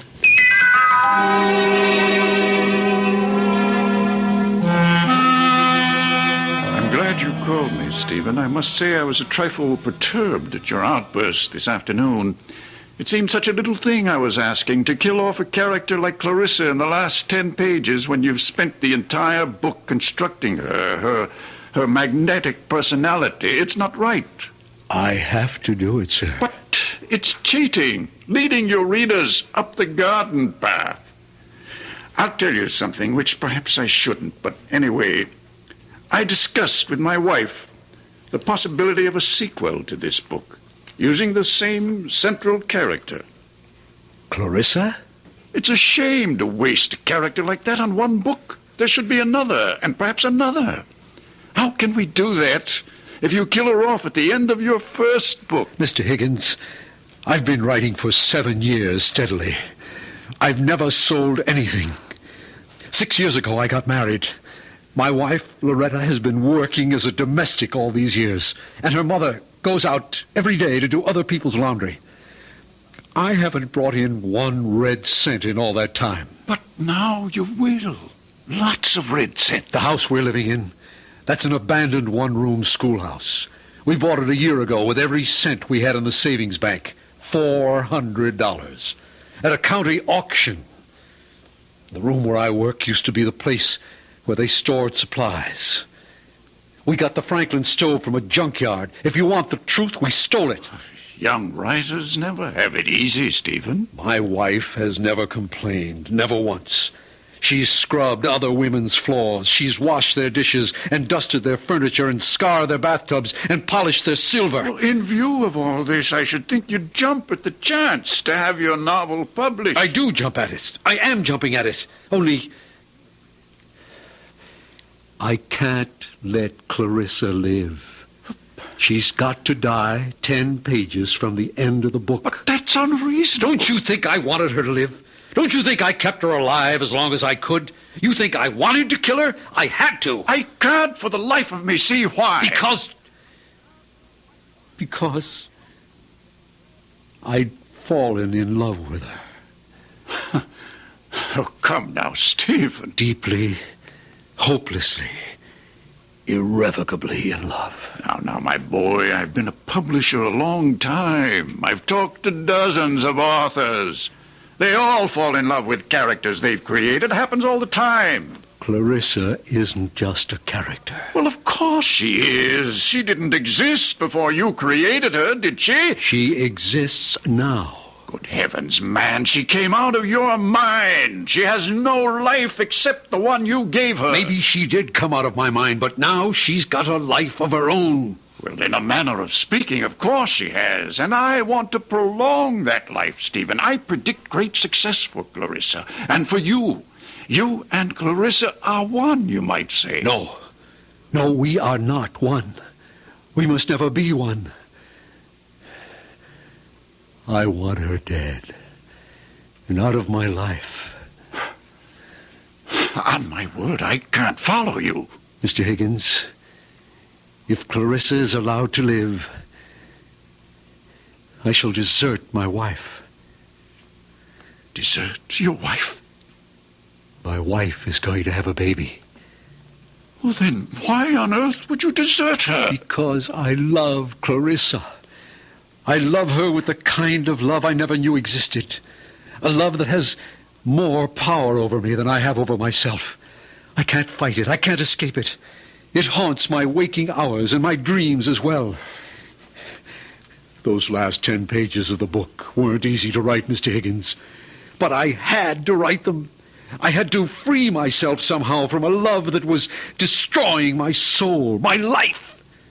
I don't think you're quite sane, Stephen. Neither do I. Suppose we were to publish the book as it is. Oh, if only you would. And Clarissa dies. What then? Why then, she'd go back to being a character in a book. And if you let her live? Then I would follow her. My life, my body, even my talent would belong to her.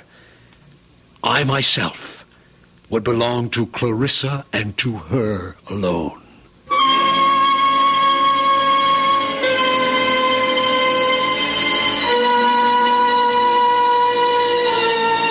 Everybody talks about love, but nobody does anything about it. Now here, for the first time, we have a man who wants to do something. He wants to kill the lady. It may not be the perfect solution, not one to be universally recommended. Still, it's something. We'll be back shortly with Act 2.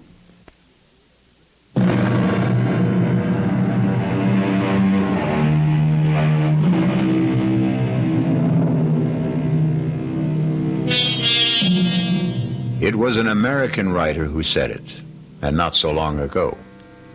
Novelists, whatever else they may be, are also children, talking to children, in the dark. Listen with me now to the second act of Three Women. Stephen is talking to Clarissa, a character he created in one of his books, in the dark. Clarissa, I can't let you go on living. But I want to, Stephen. Of course you want to. We all want to. But I want to so badly, and it's your fault, Stephen. Why is it my fault? Because you gave me such a wonderful life in your book. I enjoy it so much. I can't bear the thought of giving it up. Neither can I. Neither can I. To have had a life like that and then to die 10 pages from the end of the book. I know. When the book is published, you'll be dead. I don't see why, Stephen. I really don't. Because till now it's just been you and me and this room and words on paper. But after the book is published... What will it be then? It'll be something that sells for $7.95.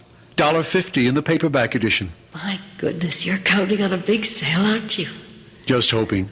But it won't have a big sale if you kill me off, sweetheart. It might. What was that? Who came in? Probably my mother-in-law. She gets home early to get dinner ready. Will she come up here? I don't think so. She hardly ever does. Oh, then let's talk some more about how much you love me. She is coming up here. Oh, bother. Well, we'll talk some more later. I am not going to let you kill me off, Stephen. It's too cruel. Just a minute. All right to come up? Of course, Mother. Give me your hand. What a place. How do you stand it? I like it. Cold, too. Your fire's gone out. You been working? Oh, no, not much. Well, what have you been doing? Figuring something out? Well, trying to. Figuring out what to do with the last 10 pages of your novel? More or less. Stephen, it's not up to me to tell you what to do. Then don't. I don't know one book from another, but this book of yours, it's a novel, isn't it? It's a novel. About made-up people, right? Yes. So what's the difference? You can do what you want with made-up people.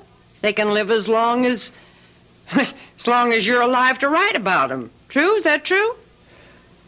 Yes, that's true. So, if Mr. Higgins says you should let this character, this Clarissa, go on living, what's the difference? Let the lady live. Who cares? Also, and I don't mean this as a reproach, we can use the money. Believe me, I know that. So, if a little lady is worth more alive than dead, I say let her live. Yeah. It's not a lot of work. The way I understand it from Loretta, I mean, you don't have to write the whole book over. Just the last 10 pages. Well, what's that? You can knock that off in no time. Well, I better be getting on down and get dinner started. It'll be ready in about half an hour. I'll be down.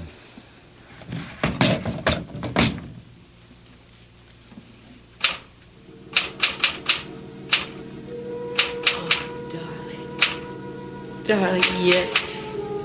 Yes, sweetheart. The cold hand I held, wet with my tears. Oh, Stephen, that's beautiful. Stirred ever so little. The fingers moved faintly in mine. Oh, Stephen, yes.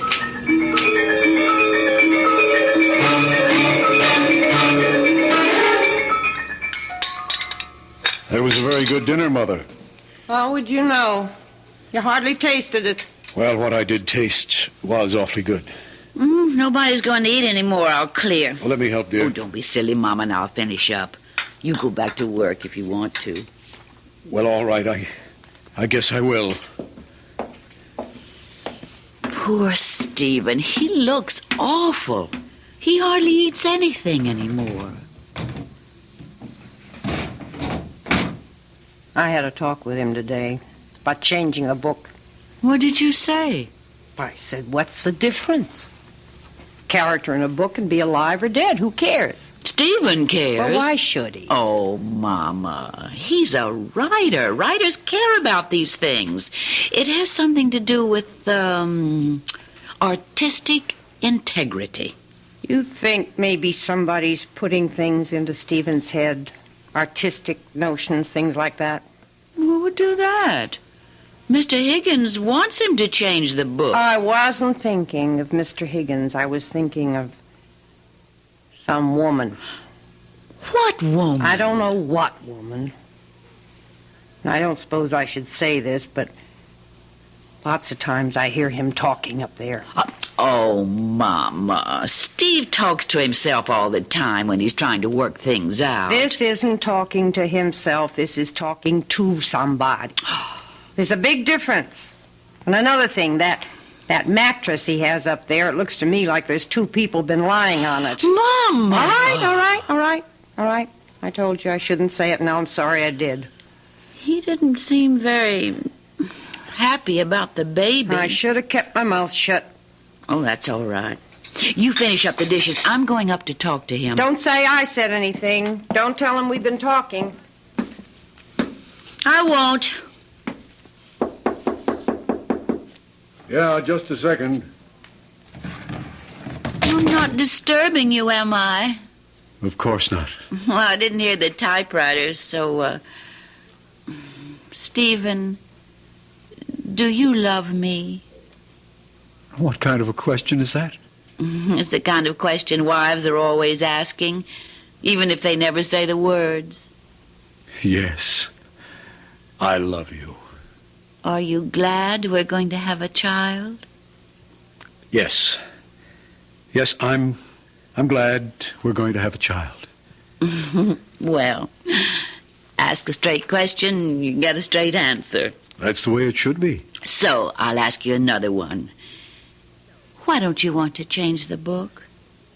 Loretta, I just don't. Well, it's not a straight answer. I know it isn't. I just can't. Stephen, I'm going to ask you another straight question. Are you interested in some other woman? Interested? No. Because if you are, I'll go away. No, I don't want you to go away. I'll go away and have the baby someplace else. Till you get over this other woman, then I'll come back. Or if you don't get over her, I'll stay away. Oh, Loretta. Stephen, can you swear to me that there's no other woman in your life except me? Can you promise me that? Loretta, I swear to you, I promise you, that I love you. That I love you, that I want you for my wife for always, for as long as we live. I guess I'll have to be satisfied with that. It's the truth. All right. I'll let you work now. Oh, I thought she'd never leave. Please, Clarissa, I don't feel like talking to you right now. Why didn't you tell her about me? How could I tell her about you?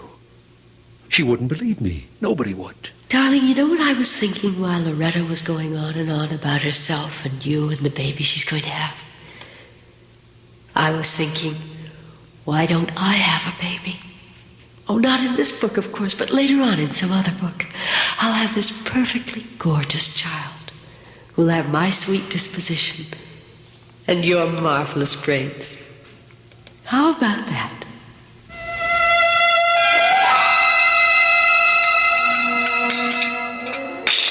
Mama, I asked him if there was somebody else. Another woman. Oh, well? He said he loved me and wanted me for his wife for as long as we live. Well, I still hear him talking up there, and it certainly sounds to me like he's talking to somebody. Who do you suppose that is? There's one way to find out. Oh, Mr. Higgins, come in before you freeze to death. Winter's closing in on us. It sure is. How are you, Mr. Higgins? Fine. I thrive on the cold. Mrs. Lake, your husband's in, I hope. He's up there, working, I guess. Has he talked to you about, about Clarissa, keeping her alive? He just says he doesn't want to. All right to go up and see him? Oh, I'm sure it is. Good luck, Mr. Higgins. Thank you.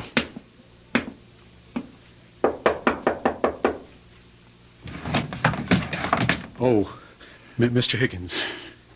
Okay to talk to you for a few minutes, Stephen? I guess so, sure. I thought I'd like to see how you're getting along. I'm not. You haven't done any work? None at all? Oh, a few pages. They're over there next to the typewriter. Okay to have a look? If you want to.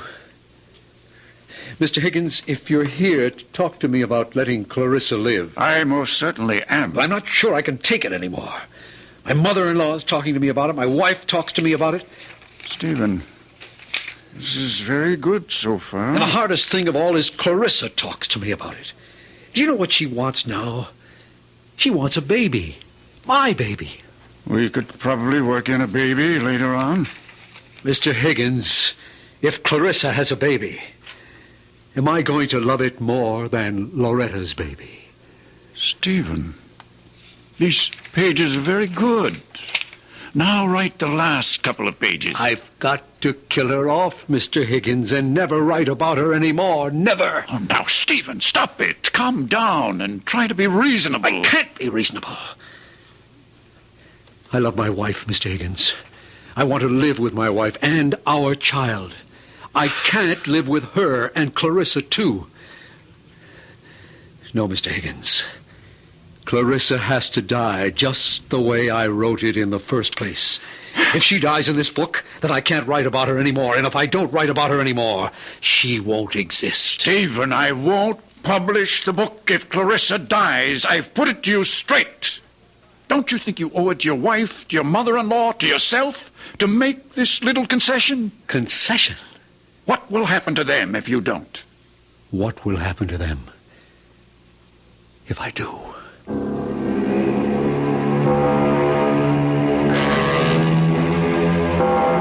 Money is the root of all evil, and killing is certainly evil. Yet, here we have a man who wants to kill and is letting himself be talked out of killing for money. It leaves us with the perplexing question, what is evil? Maybe we'll find out when we return shortly for Act 3.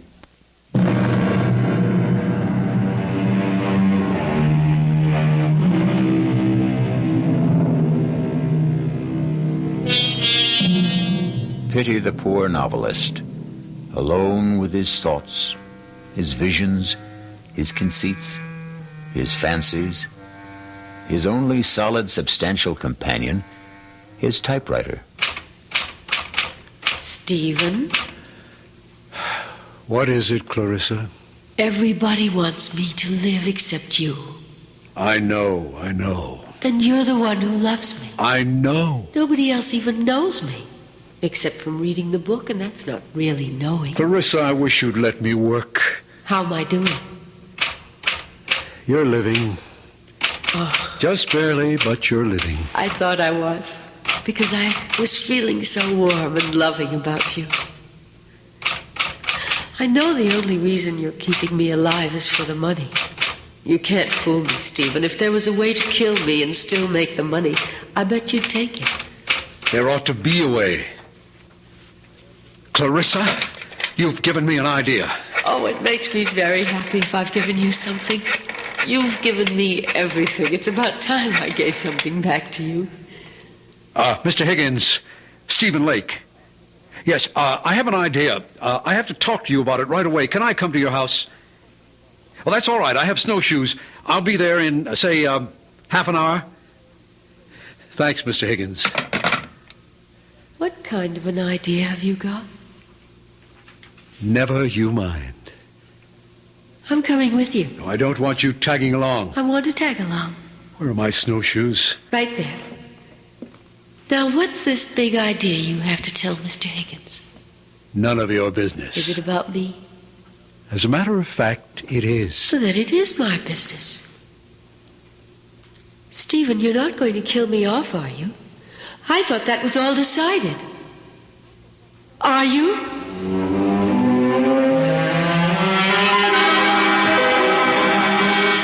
Now, my idea is this, Mr. Higgins. I'll finish up the book just the way you want it. Good. Clarissa stirs and comes to life. Whatever it was she was dying of, she only went into coma, etc., etc. I'll work it out. I'll give you the book in a couple of days, maybe by tomorrow. Good. Then, if you still like it... Oh, I like it.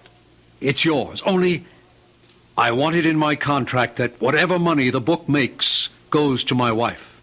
I want her to get all the proceeds.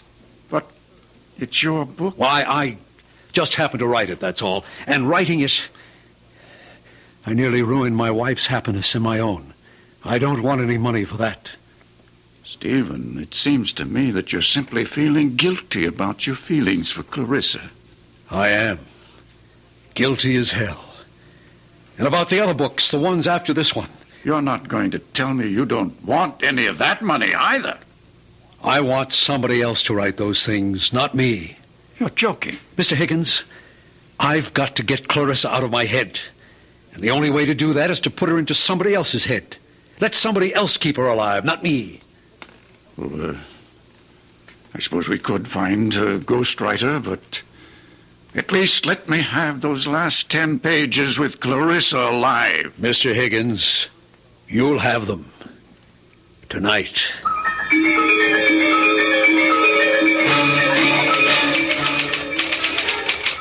My, you are busy, aren't you? Very. You're working on the new ending to the novel, aren't you? That's right. And I get to live and live and live and live. Clarissa, it's cold in here. Why don't you do something useful, like putting some wood in the stove? I don't know how. You don't know much, do you? Enough. Okay, I'll do it. Make a nice big fire, and then we can sit and talk about what's going to happen next. What do you mean by next? In all the other books, the ones you're going to write after this one. Now blow on this fire, will you? Oh. At least you can do that. Okay. Go on, tell me about the other books. I don't know anything about the other books. Would you like to hear some of my ideas? Not really. Well, that's enough. You can stop blowing. It's caught fire. That feels good. I think the next novel ought to be in Venice. Clarissa, I have made a deal with Mr. Higgins. When I finish these 10 pages, thereby keeping you alive, I shall turn them over to him to replace the original 10. And then I shall write no more books. Well, no more books about you, anyway. But Mr. Higgins thinks I'm wonderful. He wants lots of books about me. He's going to get lots of books about you, but they won't be written by me. But who'll write them? A ghost. A ghost? I don't want to be written by a ghost. I'm part ghost myself. Oh, he'll be a real live man. A ghost writer. That's what they are called in the publishing business. But it won't be you?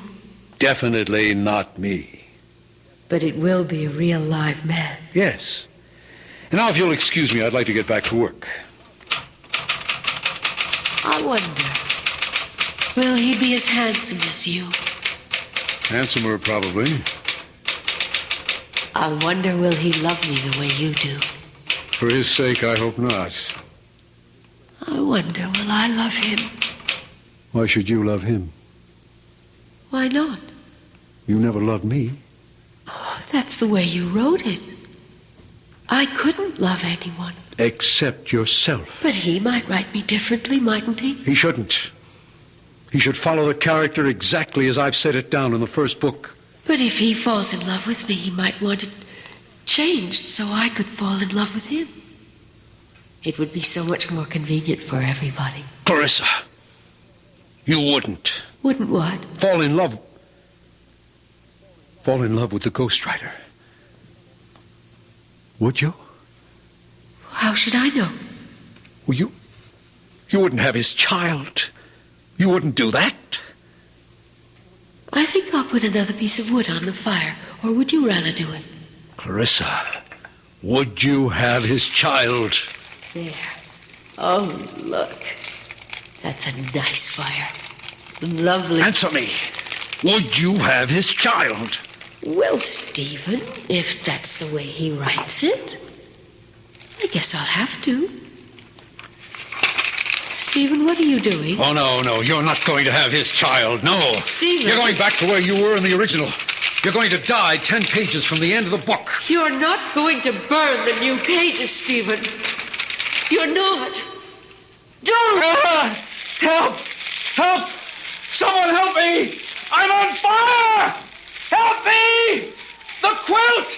Get me the quilt, please! Help me!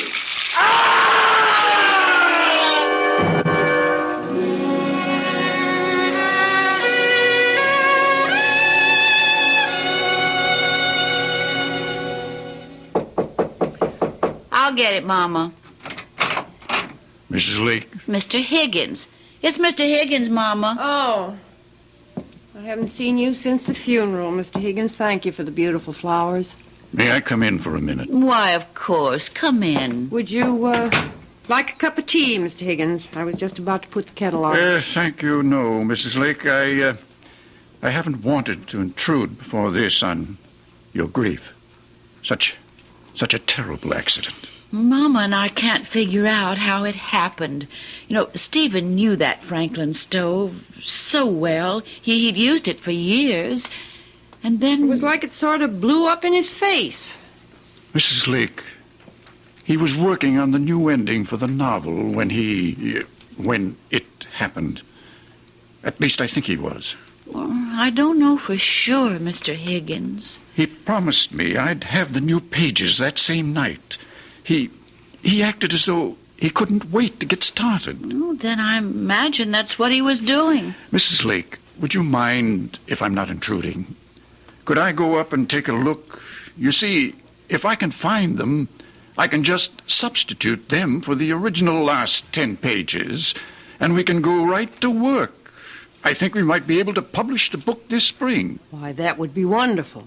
At least you'd have a little money coming in. Stephen would have liked that. So is it all right if I take a look? Why, surely.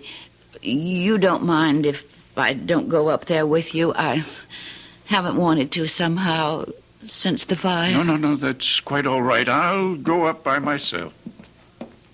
Trapdoor's not locked, Mr. Higgins. Make it all right? Yes, thank you. Fine. Oh, I suppose I should have cleaned up that place, but I just couldn't. No hurry. When the time comes, I'll do it. Never entered my head to look for those 10 pages. No, they're mine. Mama, if he finds the pages and publishes the book, and if it's a success, that'll be nice, won't it? Mrs. Lake. What is it, Mr. Higgins? You found them? I found something. I found these 10 pages. Oh, thank the good Lord. All neatly stacked beside his typewriter. Oh, I'm so glad, Mr. Higgins. Glad? Have you read them? Well, no. Well, listen. Lovely, gorgeous Clarissa lifted her beautiful head. She wasn't dead after all. Well? But that's not the way Stephen writes. I could hardly believe my eyes. That creamy complexion was beginning to pinken. Pinken? There's no such word as pinken. My adorable sweetheart had only fainted and wasn't dead at all. My goodness, but I was happy. Now I ask you... Stephen didn't write that way at all. Nothing like that. And who did? Who did write this awful trash? Mr. Higgins, you don't think that... Well, somebody wrote it. It's typed on his typewriter. You don't suppose it is possible that Stephen went mad and wrote this awful stuff while he was unbalanced? Mr. Higgins, if Stephen was a certified lunatic, he couldn't write 10 pages like those there. Do you want them to keep for any reason? Oh, I don't think so. Well, I'll take them home with me and burn them. Mr. Higgins, does this mean that there won't be any book at all? Why, I hadn't thought... I would so like to have a book of Stephen's published. Tell you what we'll do, Mrs. Lake. We'll go ahead and publish the original version, the one where Clarissa dies. You say something? No. Sounded like a ghost, kind of.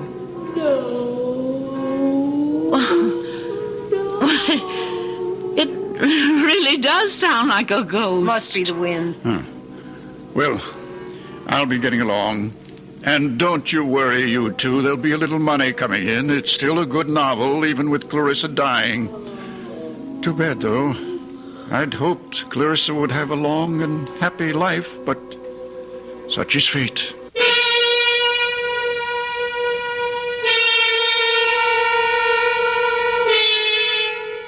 And the moral of the story is... What is the moral of the story? How's this? Lie if you like, but never believe your own lies. Or, the man who fools himself is a fool indeed. Well, something like that. You figure it out. I'll be back shortly.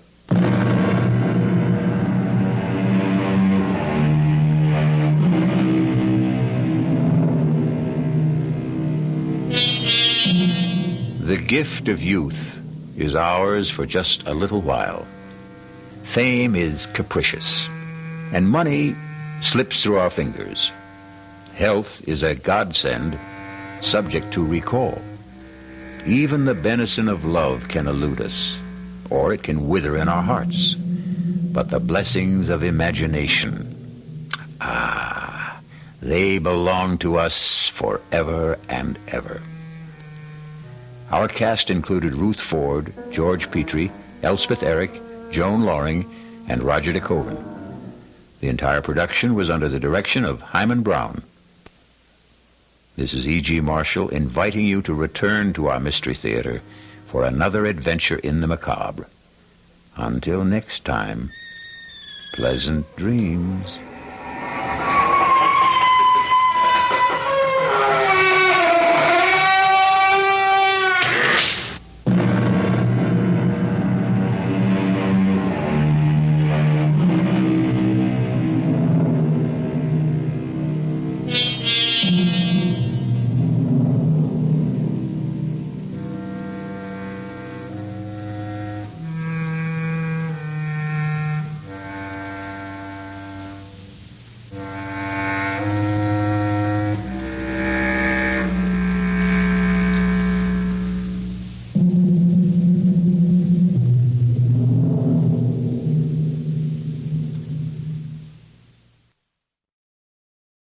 And now, Mystery Theater, brought to you in part by True Value Hardware, your store of first choice.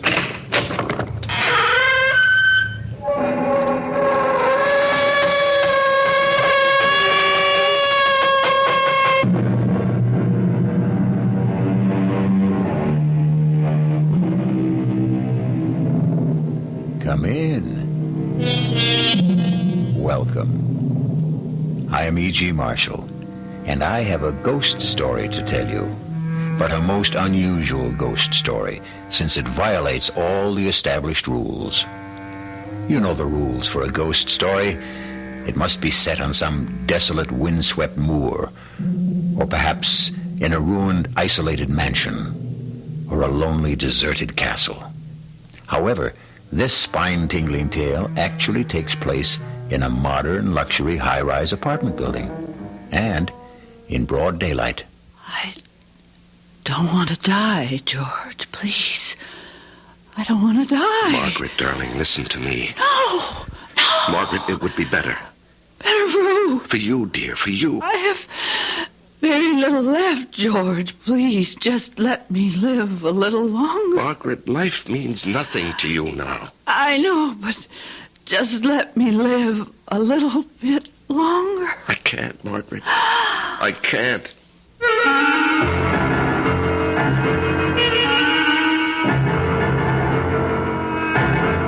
Our mystery drama, The Man Who Heard Voices, was written especially for the Mystery Theater by Sam Dan and stars Larry Haynes. I'll be back shortly with Act One.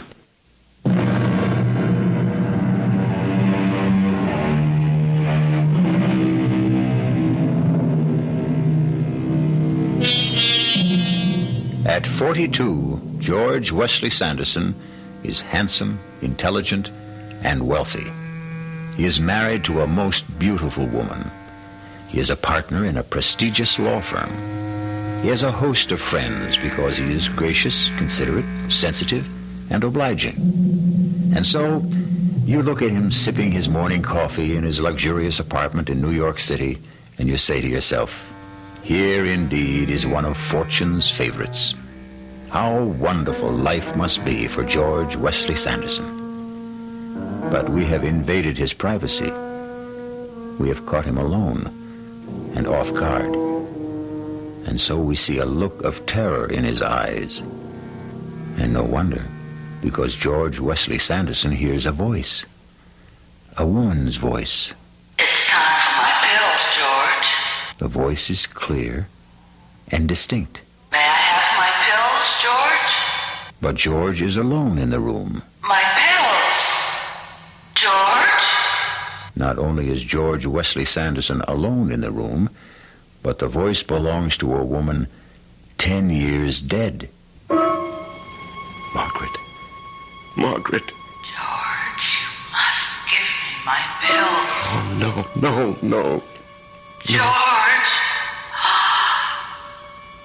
George, I understand. I forgive you.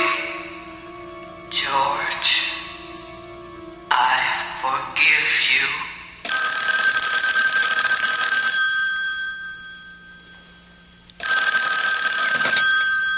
Hello? Georgie, get on the 10 o'clock plane and come down. Georgie, are you there? Yes, I'm here, Sally. We all decided that you should be down here. Well, Well, you what? you all right, George? Yes, I'm fine. Good. Get on the plane. Well, darling, somebody has to work. Oh, come on. That silly place runs itself. Goodbye, dear.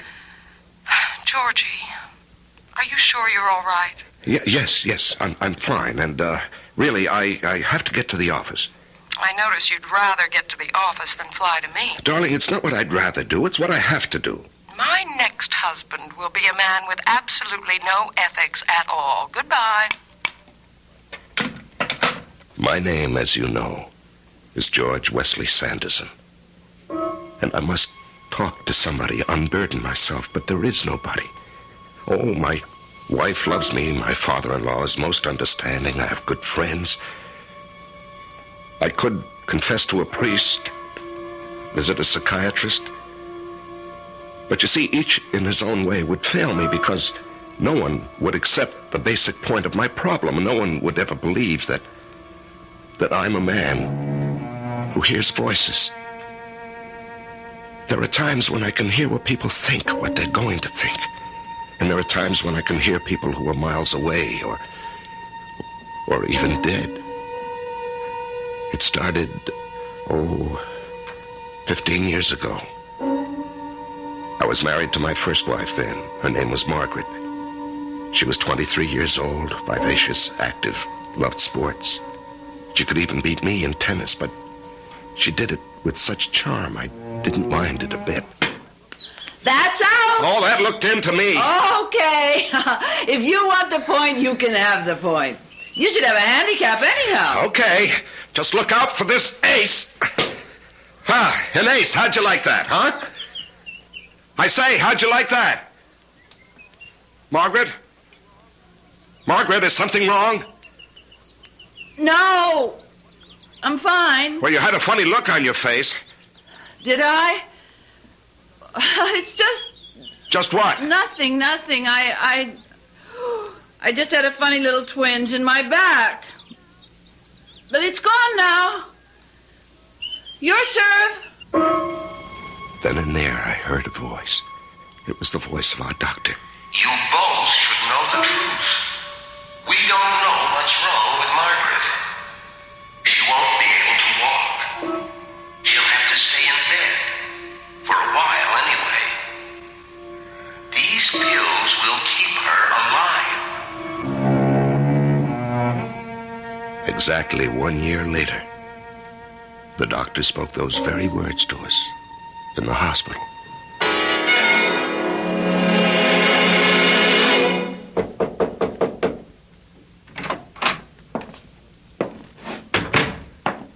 You, sent for me, Mr. Cartwright? Yes, George, sit down. Thank you, sir. George, I read your brief on the Hollingsworth case. Brilliant. Is that what you'd like to specialize in? Criminal law? Yes, sir. Good. This firm could use a crackerjack trial lawyer. Let's have dinner one night this week and start making some plans for you. Well, sir, I, really can't go out much at night. You know? No, you see, my wife is, bedridden. Oh, well, I'm sorry to hear that. We don't even know what it is. One of those, mysterious ailments. Anyhow, she has to have constant attention. I have a woman who stays with her during the day, but at night I can't leave her alone. Well, that's too bad. We'll arrange for lunch, perhaps. Then I heard his voice. His silent voice, but to me, it was crystal clear. Too bad. We may have to forget about George. It's a tragedy. But if he wants to be an 8-hour-a-day man, he'll remain in an 8-hour-a-day job.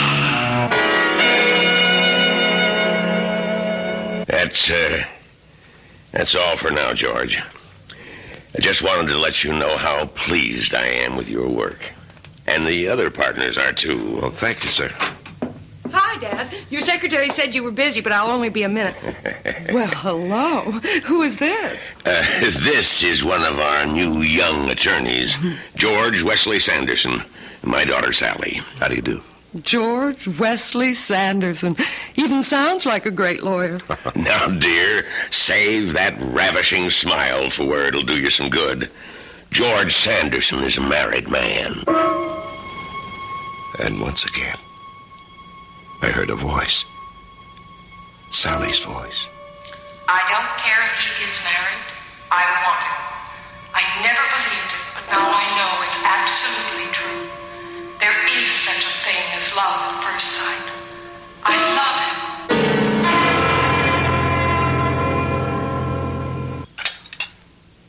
Oh, thank you, dear.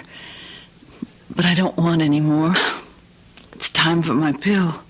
Oh, yes, so it is. I'll get it for you. Those pills, they're like a lifeline. Well, let's be thankful they work. Poor George. You've become a full-time nurse. And in addition, you've got a full-time job. You really don't get much sleep, darling. You have to set an alarm every 2 hours to give me my pill. Darling, we stood up together and we took a vow, for richer, for poorer, for better, for worse, in sickness and health. Till death do us part. Let's change the subject, huh? Okay. Well, how'd it go at work today? Oh, everybody flipped for the way I handled the Hollingsworth case. Oh, will it mean a promotion? Well, maybe, but more important is the additional money. Oh, George. Now what? If you become important, we'll be expected to entertain No, nothing of the sort. I'm going to run my business the way I want. I intend to do my work during the day, in the office. I don't have to socialize with people. Merit, ability, that's what should count. And for the third time that day, I heard a voice. This time Margaret's. Oh, Lord. I want to live. I'm not much use.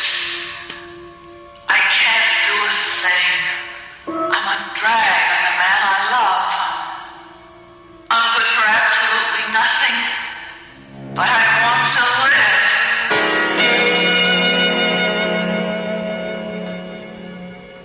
And we have a clear precedent here.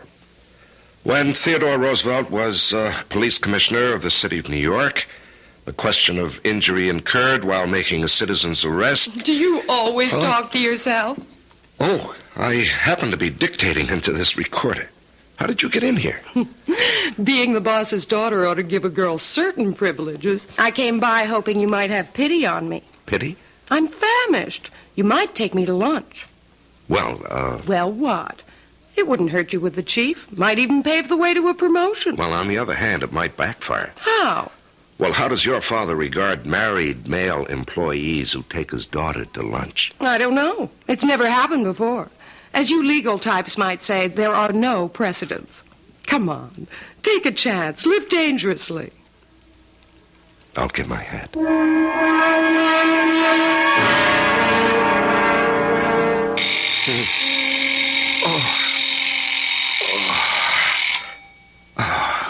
Darling, I'm sorry. I need my pill. No, it's okay. It's okay, darling.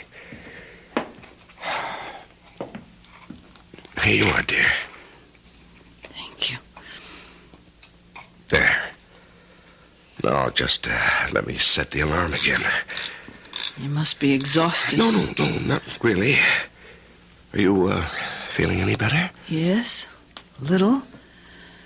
I was so tired when you came home, though, we couldn't even talk. And I looked forward to our talks so much. Anything interesting happen today? No, just a lot of routine. What did you have for lunch? Lunch.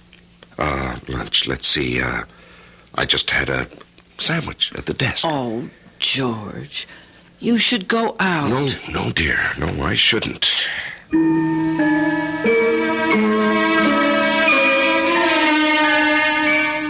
But I did. She would drop by 2-3 times a week. And it just became, well, a thing we did.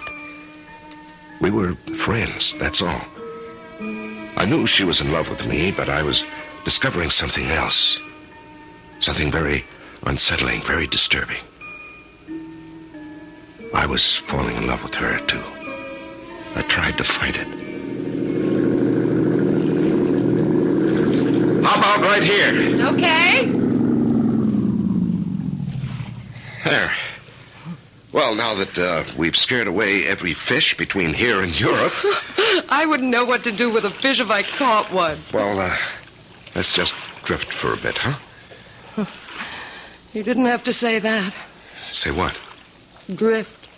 Haven't we been doing just that since the day we met? Yes, I suppose we have.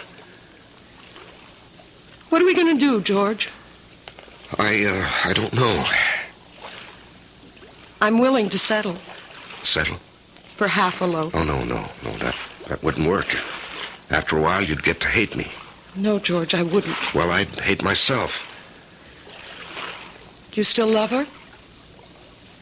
No. No, it's a terrible thing, but I don't love her anymore.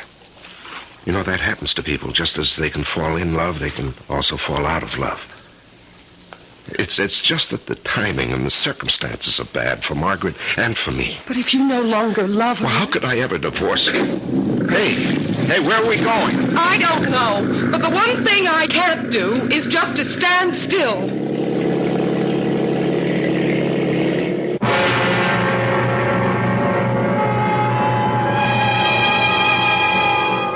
Nothing and no one in this world ever really stands still. Wheels are always turning, gears are shifting, minds are changing, perhaps slowly, imperceptibly, subtly. Even a marriage vow contains the seeds of its own dissolution, for it says, "Until death do us part." We'll be back shortly with Act 2.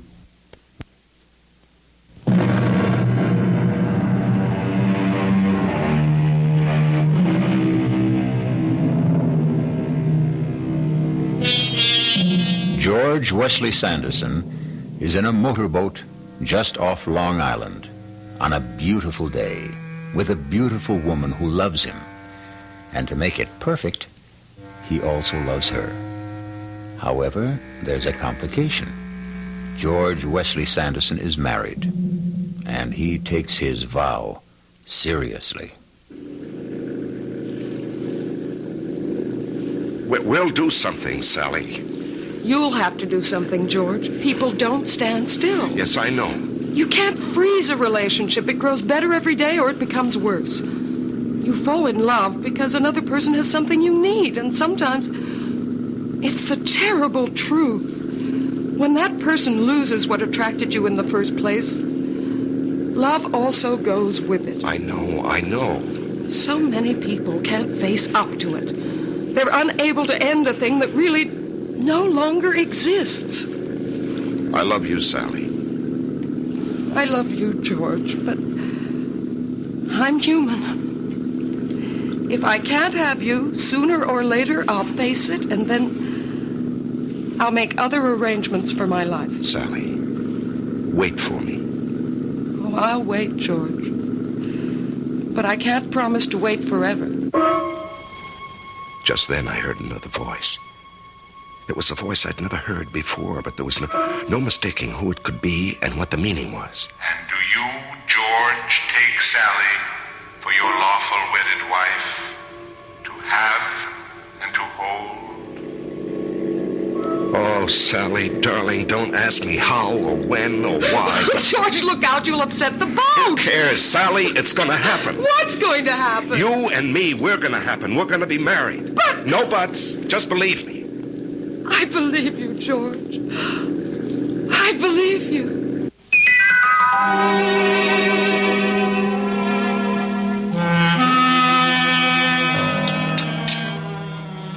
That was good.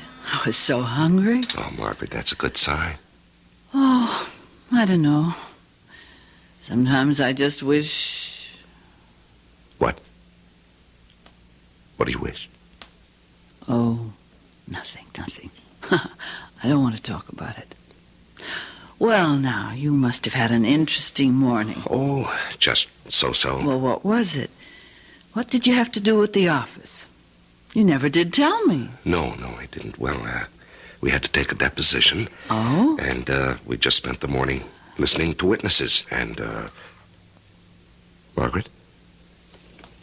Margaret. What? Oh, dear, what is it, George? Don't close your eyes yet. It's time for your pill. Here, take it down with some juice. Oh. You know, that's all we'd have to do, just forget one pill. Oh, George, darling, maybe we'd both be better off.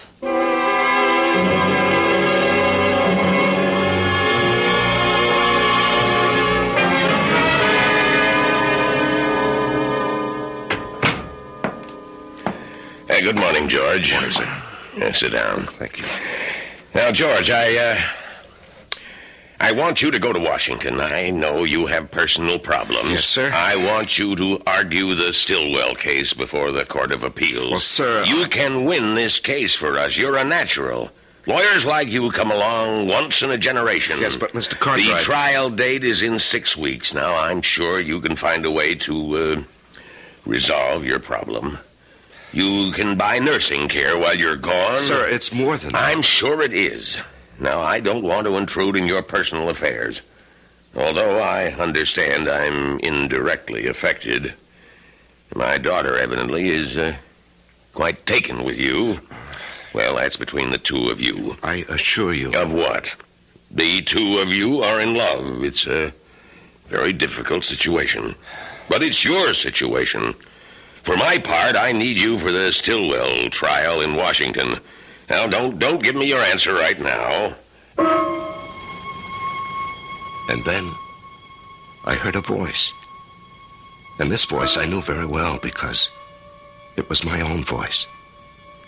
And I could hear myself say, If it please the court, the prosecution claims that the defendant, Abner Stillwell, has committed the crime of high treason against the government of the United States.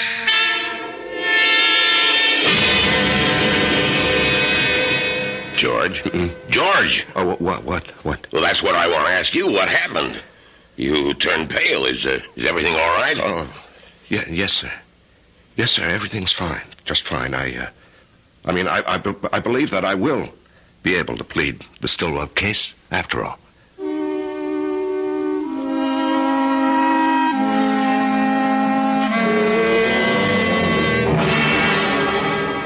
Has she been taking these pills regularly? Oh, religiously, Doctor. The woman we have here in the daytime is absolutely trustworthy, and of course I'm here all night. And he's a tyrant about it, Doctor. Well, he should be. Doctor, what about Margaret? Well, for the first time since this thing struck, I have good news. Good news? I say good. These words, good and bad, are relative. Yes, but what do you mean by good? Well, for the first time, I can detect no further signs of deterioration. I see. Unless some other complication occurs. Margaret can live on indefinitely, provided she takes her pills on a regular basis. Oh, we'll see to that, Doctor. We'll see to that. Well, keep in touch if anything unusual happens, and I'll be here again next week. Yes, I'll see you to the door, Doctor. Goodbye, Margaret. Goodbye, Doctor. Oh, a lovely day, isn't it, George? Yes. Oh, about those pills, George. Make sure you never run out. And she must have one every 2 hours.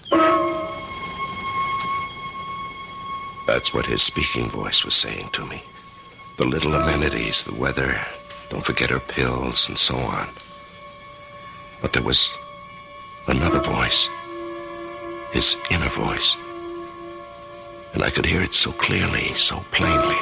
Poor kids. I'm glad I don't have to decide. She's in such terrible pain. Constantly. Well, that's between the two of them.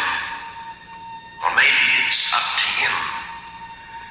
I only know I wouldn't want to be in his shoes for all the money in the world.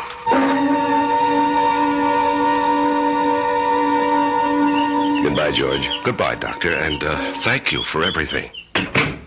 George? George? Yes, dear.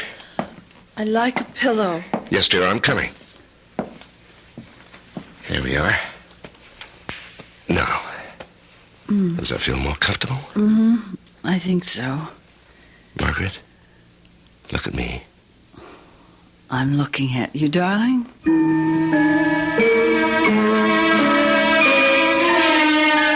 I wanted to hear her voice.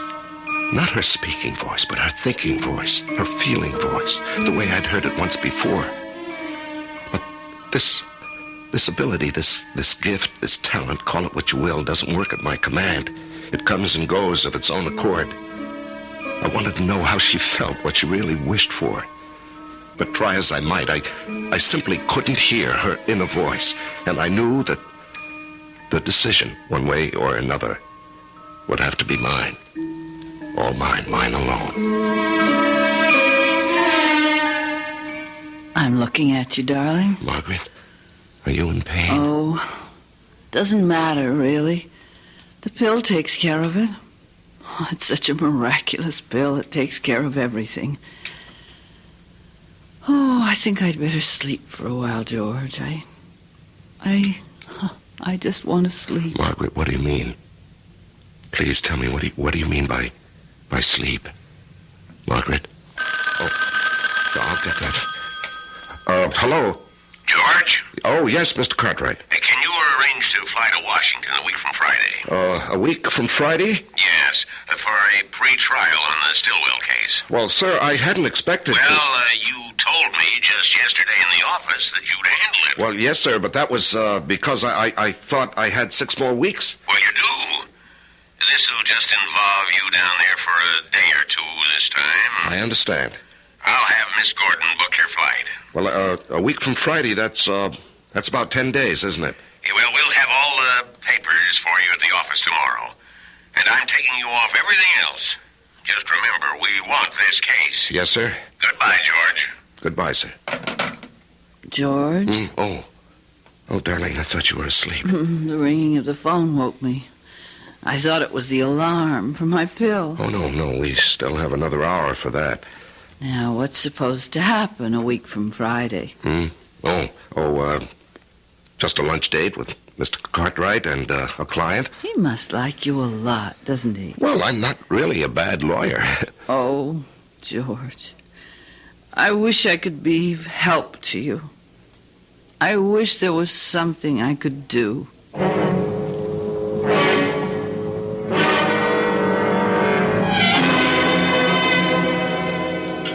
Here I am, George. Oh, hi. I'm sorry I'm late. Dad tells me how busy you are. I ordered you your extra dry gimlet. Thanks, I could use it. Dad also tells me you're going to Washington. Yes. That is, I think so. You think so? I understand the plans are all set. Well, the fact is, I know I'll be going, but... But what? Oh, nothing. Once the trial begins, there's no telling how long it may run. These government things can go on for months. Yes, I know. How about Margaret? Yes, Margaret. Let's not talk about Margaret. But, George... Please. I said I'd be satisfied with half a loaf. Right now, I don't want to talk about it. But, George, I'm entitled... There are things I must decide. I want to help you. No. But when people are in love, there should be no barriers. Nothing held back. Sally, you have a lot to learn about love. George, I won't be spoken Please, to Sally, like don't press me. Don't push me, huh? I don't care who you are, how deeply you love. There are certain things I must decide on my own.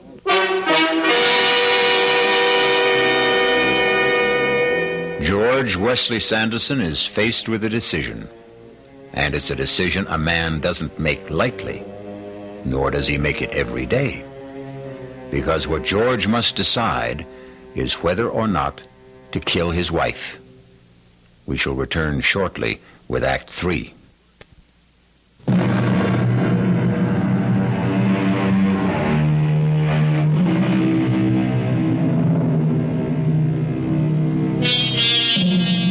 It is 1 minute before 2 in the morning in the apartment of George Wesley Sanderson. An alarm clock is set to go off exactly on the hour. It must awaken George so that he can give his wife, Margaret, a pill. A pill she takes every 2 hours. Without her regular pill, Margaret will die. George? George, wake up. George? Wait a minute. Wait a minute. Oh, I was afraid for a minute that the clock wouldn't wake you. Yes, I'm sorry. I was sleeping pretty soundly. Poor George, you never get any No, rest. it's all right. It's all right. Here, Dolly, take your pill. Oh. Thank you, darling. Thank you. And now go back to sleep. Well, I had to reset the alarm. You're so good to me, George. There. There it is. I've set it for 4. Good night, darling. Good night. I turned to look at her. Her eyes were closed. She was only 28, but her face was lined. Her skin was drawn and flushed, and she looked old. Old. Where was the pert, vivacious Margaret who only a few months before had been bursting with life? Wasn't she as good or as bad as dead already? Wasn't it a mercy to end her suffering? Wasn't her living merely a sham and a pretense? Suppose I would somehow forget to give her the next pill. What would I be ending? And then once again I heard the voices. But these were voices from the past. The recent past. This firm could use a crackerjack criminal lawyer. I love you, George. I love you. We have plans for you. I'll wait for you, darling. But I can't promise to wait forever. We're all pleased with your work. Why hold on to a relationship that no longer exists? I can't do a thing. I'm absolutely useless. But I want to live. I want to live. George? George, the alarm. George, wake up. George, it's time for my pill. George, wake up. You must wake up. George?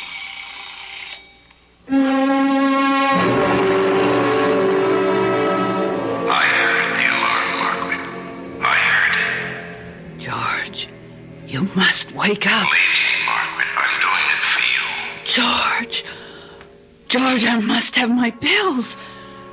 George, wake up. Don't believe me, Margaret. Please believe me, it isn't Sally or the job. I admit they both tempt me, but I don't want to see you suffer anymore. Aren't you going to give me my pills? George, let me live. Just a little longer, please. I'm so tired, Margaret. So tired.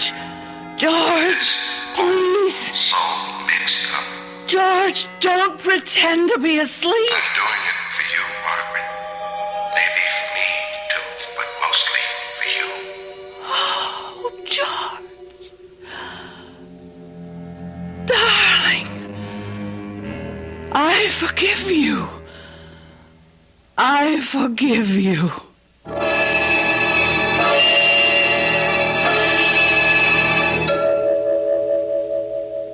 Sit down, George. Sit down.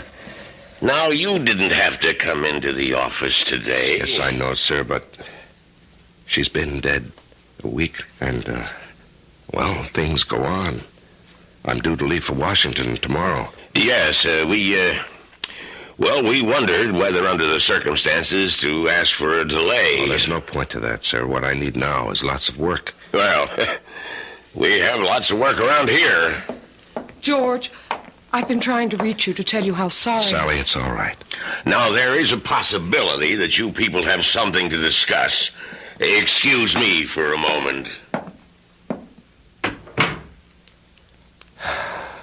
Well, Sally, here we are. Yes. How did it happen, George? Well, it's something that could have happened at any time. She just fell asleep and she didn't wake up. And now what, George? And now we can be married. That is, if you'll still have me. Oh, darling. I have to go to Washington. I'll go with you. And you know, of course, what Dad's been talking about. Well, actually, I don't. Well, we're fairly direct people, all of us. Dad was saying that since you and I would be married, there'd be a partnership in the firm as well. Mm-hmm. Well, as long as we're fairly direct people, I may as well tell you that I deserve it. Darling, do you know that this is the first time I've ever seen you smile? Oh, I smile all the time. You listen to me, George Wesley Sanderson. You're going to live. You're going to travel. You're going to mingle with all the people worth knowing in government, politics, the theater, art. Wait. Now, when do I work? Oh, you can work as hard as you like. As long as you remember you have to play hard, too. When do we start? Right now. That was, 15 years ago? I was 30, she was 25. And the years haven't changed either of us. Well, not very much anyhow. Life has been full of excitement, zest, and, of course, satisfaction. Because I've won some very well-publicized cases in this talk of a judgeship, but that's all for the future. The important thing is that for almost 15 years since she died, I haven't heard voices. You know, those voices. Until last week. And it happened when I was alone in the morning at breakfast. May I have my pills, George? My pills. I want to live. Please, George. My pills.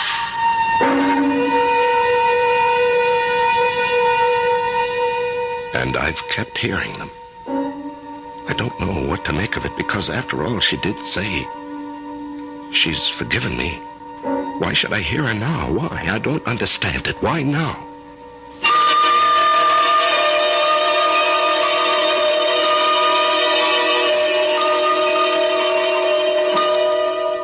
In the case of delay versus international par, the precedent is clearly stated. Sally! Sally, what are you doing here? I'm here to tell you about a precedent which is going to be established right now. Well, I thought you were in London. I was, and then I decided to come back here for some litigation. Litigation? With whom? With you. Oh? What kind of litigation? I want to review the basis for our marriage.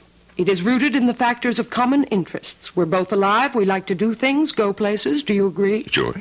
So why aren't we going and doing? Well, we... Well, we what?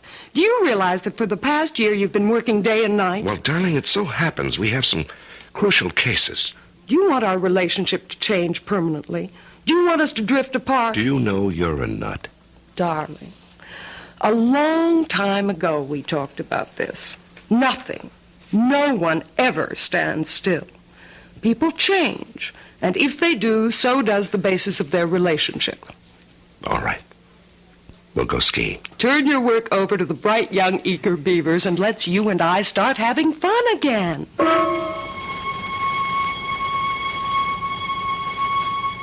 And we did. We traveled, we played, we danced, we enjoyed ourselves. And I even managed to get some good work done, too. We were never so happy. There was, of course, one small, dark cloud for me.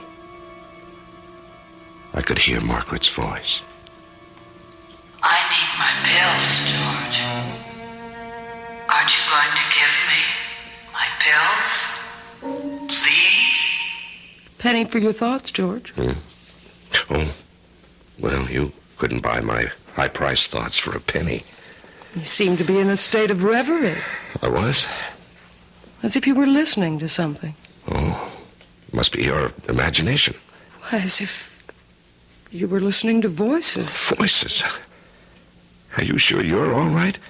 It's positively spooky. Spooky? Here in our apartment in the bright sunlight? Oh, no, you've got to look for your spooks in the dead of night. Well, I know what we both need. All right, tell me. A good hard hour of tennis. Oh, now, darling, I have to be at the office. You don't have to be anywhere except with me. Okay, you're on. For 1 hour. Ha.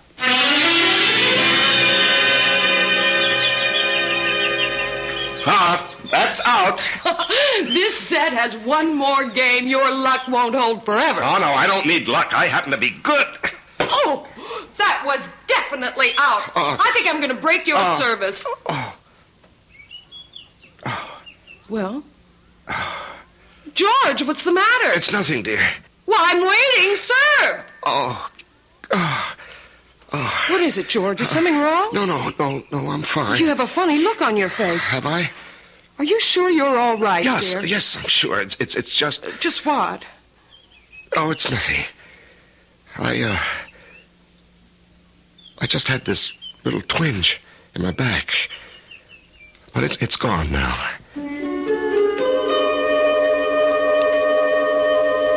But it wasn't gone.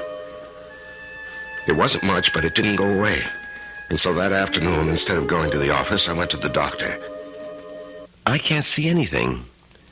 Could be a muscle strain. Try a little heat at home. If it persists, we'll give you some physiotherapy. Doctor, it's nothing serious, would you say? Well, right now it doesn't look serious. I looked very hard at the doctor. I tried to listen for another voice. His inner voice. Perhaps a voice he didn't even know he had. The voice I'd heard 15 years before with Margaret, when he predicted. But no, there was nothing. I sighed with relief.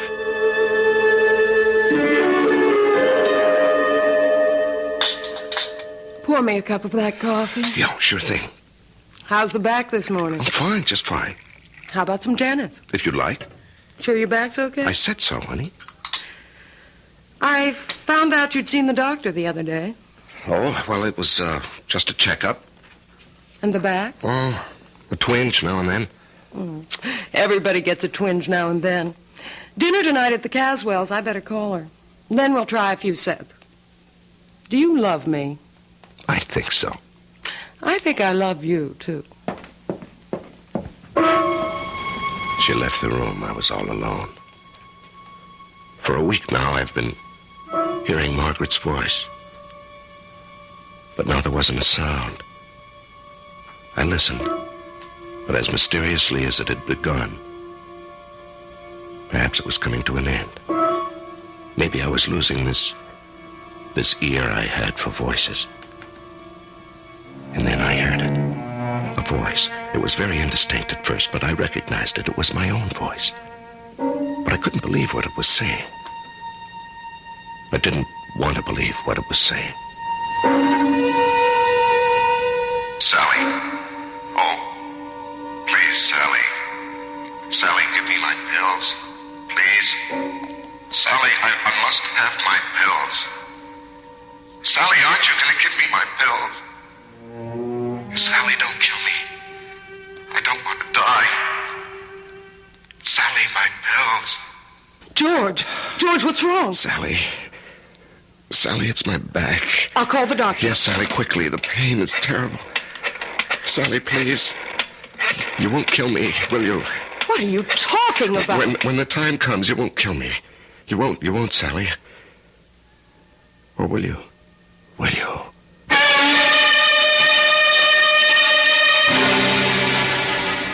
Who knows? George and Margaret, that's one story. George and Sally, that's another.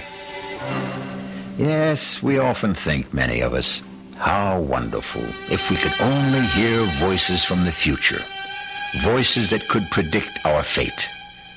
But maybe it's not such a good idea after all. Maybe it's better never to know. I'll be back in a moment.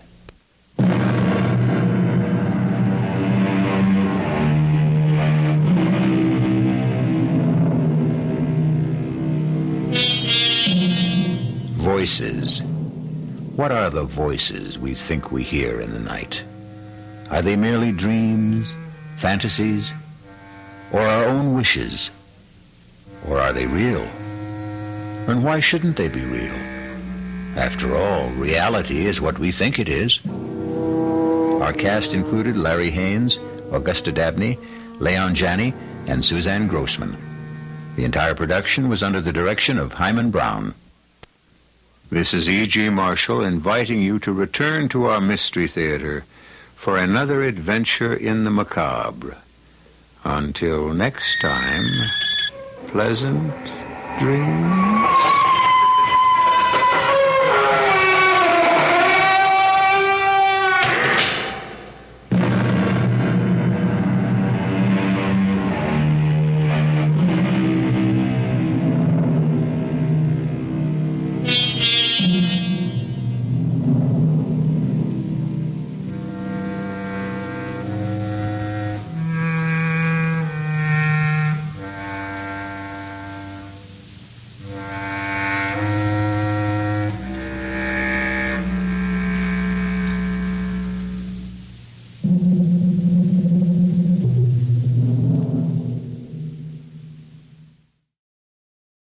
And now, Mystery Theater.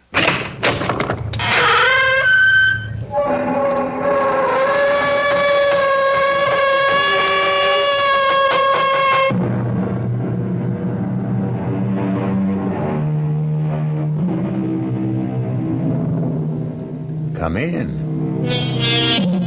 Welcome. I'm E.G. Marshall.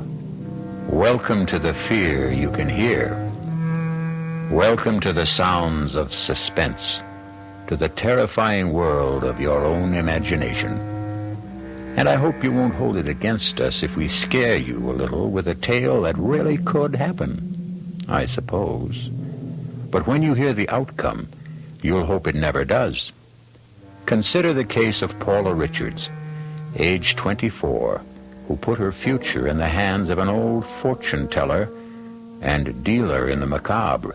But one thing I must add about our arrangement. Yes? On the birth of the child, I will demand one favor. You must promise to grant it. A favor? What? I shall ask it when the child is born. But I can't promise that when I don't know what it is. It's a very small favor, but it is part of the bargain. And believe me, Mrs. Richards, if you do decide to bargain with me, I warn you to be ready to keep your part of it.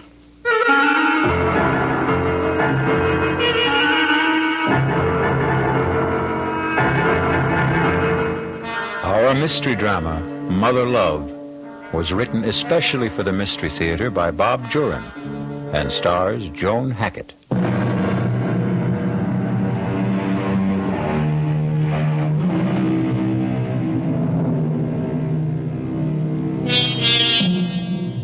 A doctor's waiting room is not the most pleasant place to spend a winter morning. And for Paula and George Richards, this morning is a very fateful one. What's taking him so long? Easy, honey. Dr. Morton has other patients, sick patients. Why can't Dr. Morton say yes or no? Why does he have to keep us waiting? He wanted to see us together, in person. I understand how he feels. I'm going to call Mr. Jordan. I'll tell him I won't be in today. I told him I'd be late, but I'm just no good for work today. I'm sure the doctor won't mind my using his phone. Jordan Electric. Oh, Mr. Jordan, I didn't expect you to answer. Oh, Millie's out sick. What's the verdict, Paula? I don't know yet. That's why I'm calling. I'm too upset to come in today. Is it all right? Sure, I understand. The books can wait another day. No audit till the end of the quarter anyway. Thank you. What's the holdup? The doctor's busy. We're next. Courage up, Paula. I've got my fingers crossed for you. Thanks, Mr. Jordan. Goodbye. Bye, Paula. He didn't mind, did he? No, he didn't. He said if I wanted... Mrs. Richards, Mr. Richards. Hello, Doctor. Oh, thank heavens. Will you step inside, please? Come right in. Take those chairs by the desk. Thank you. I'm sorry you had to wait. Doctor, I'd like... I know, Miss Richards, you're anxious about the tests. Oh, you have no idea. Easy, honey. I'll come right to the point. I think that's what you want. Yes. Please, Doctor. All right. I can't sweet-talk my way through to make it easier for you. The results are negative. I'm sorry, Mrs. Richards, but from my examination, Dr. Field's examination, and the lab tests, you simply cannot ever hope to bear a child. Oh, George. It's certain, then? Absolutely certain? Yes, it is. Would artificial? No. The trouble lies with Mrs. Richards. She's physically incapable of conceiving or bearing a child. I was trying to prepare for this, but it sort of hits you right between the eyes. Take me home, George, please. I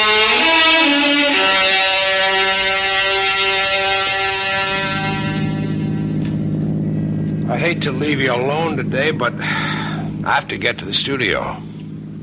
It's all right, George. You know that I'm not going to love you any the less, Paula. Darling, I just wanted to give you a son. So it's not in our cards. We have each other. That's the main reason we got married, to be together. A baby would have been extra icing on the cake. Don't stop loving me, George, please. Please, George. Don't stop loving me. I told you I won't, honey, and I meant it. You'll be okay today? I'll be okay. I won't be singing around the apartment, but I won't be jumping out the window either. I hate like the devil to leave you, honey, but I'm due on the air with the noon news. I'll be all right. See you at 7.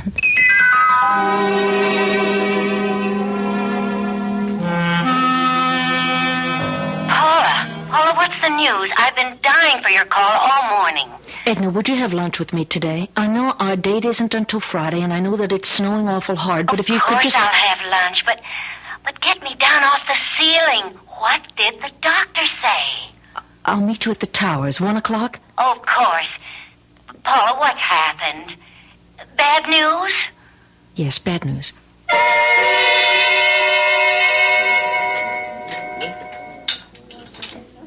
Oh, I can imagine how tough it is for you, Paula. No, you can't. I'm going to lose George. Did he say that? No, just the opposite, but... Oh, Edna, I know. I have a feeling. Oh, now, Paula, honey, don't start planning your own downfall. I'm afraid it's all planned. It's all in the cards. In the cards? Yes, you know, it's just an expression. Well, honey, I don't know whether I should suggest this. What? Well, you're just mentioning cards. It seems sort of frivolous at a time like this, but... Well, there's a woman down in the East Village. She tells fortunes, you know, with cards and tea leaves. And what could you do for me? Tell me what I already know. Well, this woman specializes in herbs. She calls herself Mother Love. Mother Love? Well, now, mind you, I'm just suggesting, but maybe, just maybe, this woman could help you. How? Sometimes these old crones can read things in the future. Maybe a baby is in the cards for you. After the doctor said that there wasn't... It's just an idea. Well, how do you know this Mother Love? Oh, quite by accident. About 6 months ago. Henry and, well, maybe it was Ed. Anyway, it was the current one at the time. We were bar hopping in the village when we came on this fantastic storefront. The window was painted green and purple with red curtains, and it said Mother Love in orange letters. Fortunes told, secret herb remedies. Seemed like a lark, so we went in. And all I remember from then on was mumbling and incense. And being told, 1, I'd never marry. 2, that I was too fickle and flighty. And 3, that my mother had a wart on her right thigh. Oh, really? Darned if the old crone wasn't right about that, too. Edna, the idea that a fortune teller spell can help me have a baby is just nonsense. Well, looking at it in the cold light of day, you're right. It's just a thought. Oh, something to say, I guess.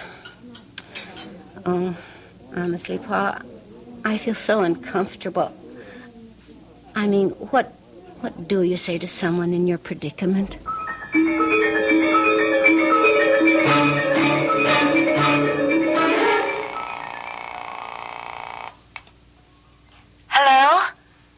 Edna? Oh, hi, Paula.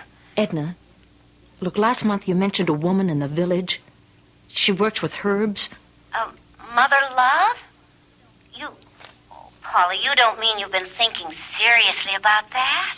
Not until now, not really, but I'd like to know how to find her.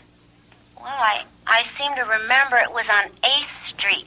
No, it was 9th. Yeah, 9th, near 1st. Well, that's about all I'm sure of. 9th, near 1st. Now, Paula, I wasn't really being serious last month. Well, it can't do any harm. Right now I'm ready to grab at any straws. Well, when are you going? Saturday. Have you told George? No, he'd be furious. Do you want me to come with you? Would you? I'd feel a lot better. Now, Paula, let's not go too far. What does that mean?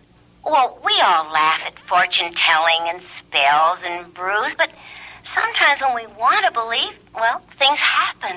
I'm going to this Mother Love because I want something to happen. Maybe she can't do anything to help me have a baby, but I'm going to try. Look, it was all your idea, Edna.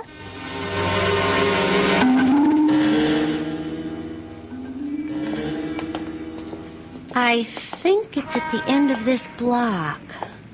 What a neighborhood. Makes my skin crawl. That's it. I see what you mean about those red curtains and orange letters. Looks like a Coney Island transplant that failed. Mother Love, fortunes told, secret herb remedies. Well, Mother Love, here I come.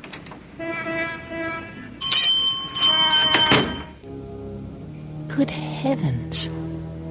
I never expected anything like this. It's not what I remember.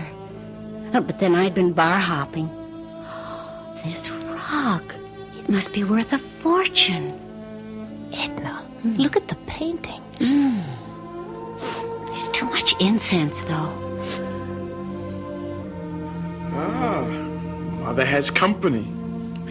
Good morning, ladies. Come in. How can Mother serve you? Your fortunes, perhaps? Maybe an ailment? Well? I'd like to talk to you. It will cost you. Mother's time is expensive. Well, I'll pay. Are both of you? Oh, no, I'm just along for the ride. Come then. We'll go into my studio. Edna? I'll be here. This way, my dear. Through the curtains. It's a little dark, but I like it that way. Mother, is that you? Mother? Of course, Claude. Mother, is that you? Don't be alarmed. He's harmless. He's my son. What's the matter with him? He's blind and feeble-minded. Oh, I'm so sorry. Come, sit down at the table. What will it be? Cards, tea leaves, crystal ball? No, I'm more interested in herbs, I think. What is it you want? I want to have a baby. I was told that you might be able to help. Who told you I can do things like that? A friend? That one out there? No, someone else. Mother, is that you? Yes, Claude. Everything's all right. I tell fortunes. I give herbs for minor complaints. I do not deal in that sort of thing. Is there a herb that might help me? Of course not. Not without... a spell. Forget it. I've said too much already. Mother Love, I want desperately to have a child. The doctor says that I can't. The problem is my fault. I'll try anything, even if a spell is necessary. It will be expensive. I don't care. There may be a way to help you have a normal baby with your own husband. Please, that's all I want. It will cost you $1,000. I have that. Plus another $5,000 when you have conceived. 5,000? I said it would be expensive, and I guarantee nothing. with these things, we can only try. Will you tell me one thing?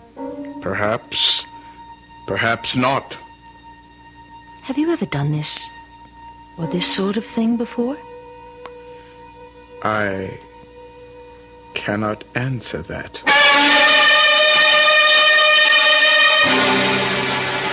Quite a gamble for Paula. $6,000 and no guarantee. A long shot if there ever was one.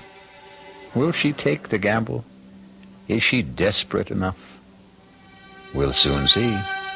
I'll be back shortly with Act 2.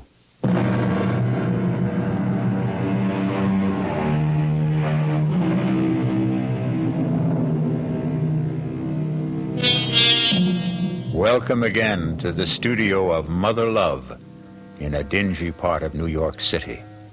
A strange and eerie place where strange things are said to happen. Let's see if they do, as Paula Richards considers a bargain for a baby. I'll have to think this over. I admit that I am desperate, but I'll just have to think about it. It's for you to decide, of course. Mother, who's there? Who is that? Hush, Claude. I'll be with you in a moment. I'm sorry, he's very ill. Thank you. Anyway, I'll be in touch with you if I decide that... You'll be in touch. Yes. Claude, what's the matter now? Mother's here. Mother is always here. Well, I thought you'd never come out. What happened? Let's get out of here.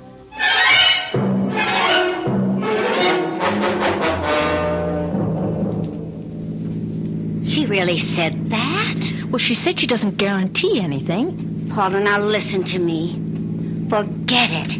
She's a fraud and you know it. Well, you can't throw away $6,000 on a phony fortune teller. But if she could possibly... Oh, what? You'll have to tell George about this. Oh, heavens, no. He'd think I was completely crazy. You know, I'm sorry I ever brought this up. Don't be, Edna. Look, I won't lose my head. Well, now, where would you get the money anyway without telling George? Well, I have $1,000 in a personal account. It's all that's left of my father's inheritance. I'll worry about the rest later.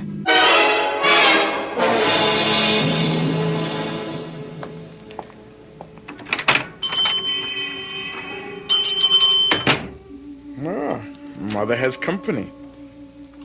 It's you. I have the 1,000. I want to try. Come in. This way. I thought you'd be back. Mother Love knows. Mother, is that you?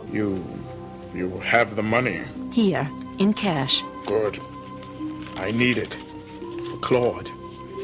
He needs medicine so badly. Poor Claude cost me so much. Are you sure you want a child? I want a baby. Get on with whatever you have to do. Yes, of course. Excuse me, I have to get some things. I had them already. I knew you'd be back. Now, first of all, this talisman. You must wear it around your waist. This package contains herbs. A special combination to relax you. That's the secret. To relax.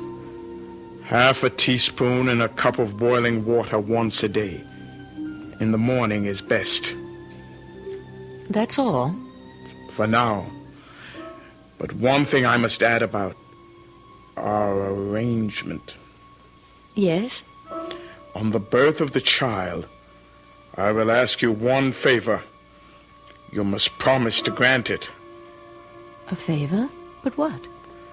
I shall ask it when the child is born. But I can't promise that when I don't know what it is. It's a very small favor. Don't worry. But it's part of the bargain.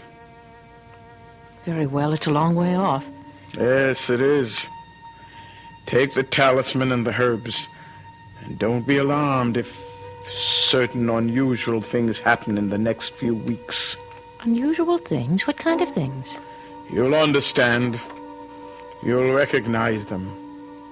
They will mean things are working. Have you told your husband about this? No. Good, good. Tell no one. No one.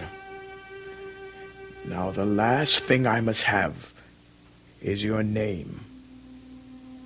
Paula Richards. Your husband? George Richards. Go now. And beware. I'll be in touch with you. Yes. 5,000. Remember when you conceive. Mother! Who's there? Who's Lord! there? Mother's here now. Only Mother. See, Claude? $1,000 from the nice lady. The lady who's going to help us. You're going to get better, Claude. You won't be sick anymore. The lady is going to help us. Isn't that nice, Claude?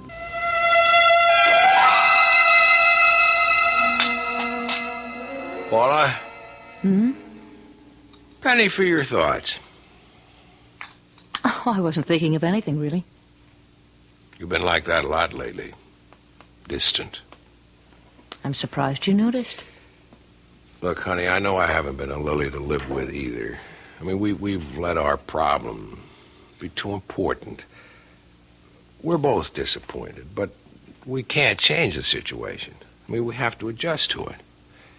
Sorry if I've been a pill, if I've done anything to make you so... Edgy. That's your word.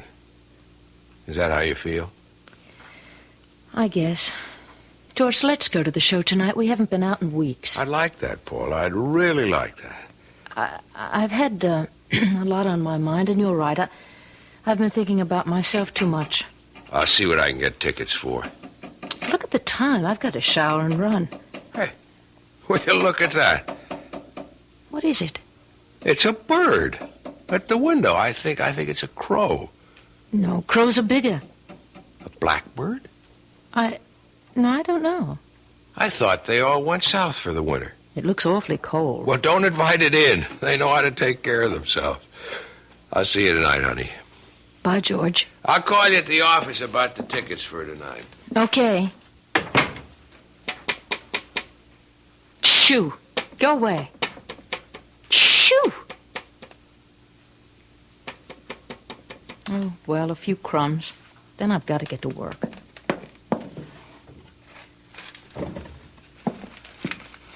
You look so cold. Now here. Here's some bread. Get out of here! Get out! What am I going to do? Oh, get off the floor, lad! Get out! Get out! Oh, Lord! What am I going to do? Get out! Shoo! Good. Go away! Shh! Hello? Mrs. Jensen? Is Mr. Jensen there? This is Mrs. Richards in 3A. No, it's not about the heat. It's about a bird in my apartment. I can't get it out. Well, I thought that Mr. Jensen might... Oh, no, I've got to get to work. All right, I'll leave... he can get in with a pass key. Maybe the bird will just fly out, and I'll leave the window open a little. Yes, all right, thank you. Bye. Stop following me. Get out! What am I going to get rid of you?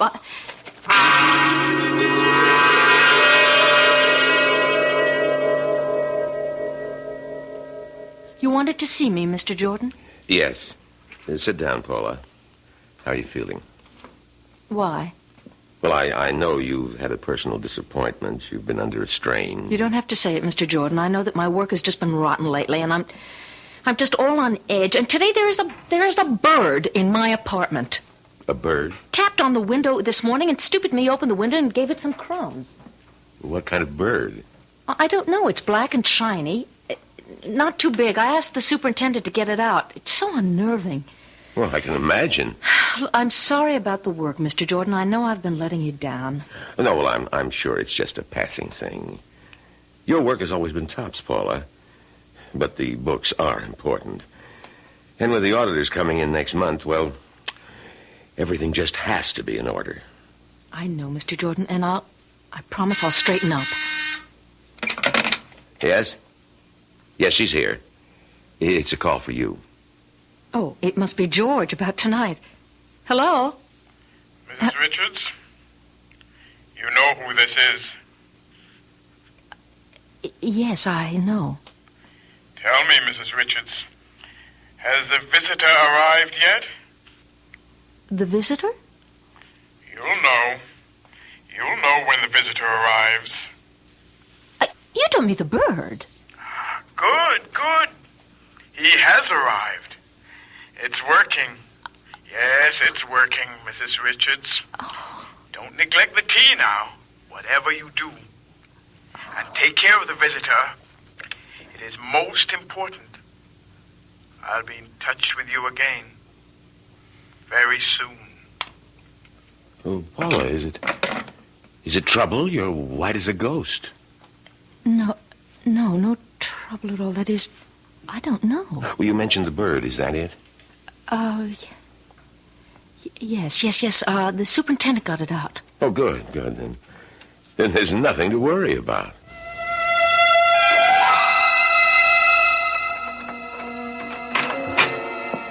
Hey, honey, I'm home. Paula? Don't touch it, George. What? Just let it alone. Oh, good grief. How did it get in? Look, I let it in by accident. It won't leave. I'll get it to leave. No, George, don't go near it, please. Paula, we are not going to live with that in the house. It has a broken leg. I was thinking of getting a cage for it. You can't cage a wild bird, and I'm not going to sit around with one beady eye staring at me like that. George, don't touch it, please. Just go along with me. Oh, Paula, a pet is one thing, but this... I have to take care of it. Why a wild bird? I can't stand the way it stares at me. It stares at me, too. Well, just get used to it. Now, well, this gives me the willies. I'll get dinner. You have to be back at the studio at 9, don't you? Yeah, I'm sorry about our theater date, but with Pete's wife in the delivery room, I've got to cover the evening news. Of course, Pete shouldn't be anywhere else when the baby is born. Do you want French fries or boiled potatoes? Whatever's fastest. So you found a home, did you? Well, I'm not in favor of it, but it looks like you're part of the family. Paula, come in. I haven't seen you, since your father's funeral, almost 3 years. It was nice of you to see me, Mr. Martin. And why wouldn't I? I'm only sorry I wasn't more attentive to you after your father passed away. Fred and I were good friends. I've missed him. Thank you. So have I.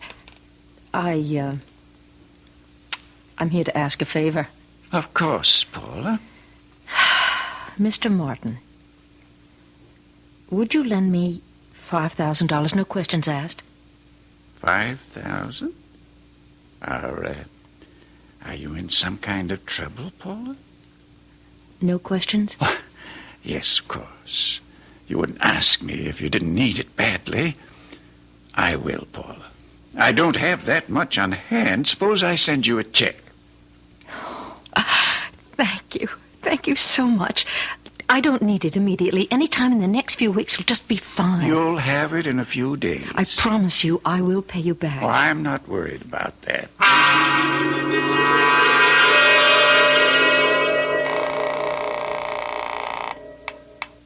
Hello? Mrs. Richards, Oh, yes, it's you. things are ready. You'll be needing the 5,000 very soon. I've arranged that. Good. How is the visitor? Still there? It must be there.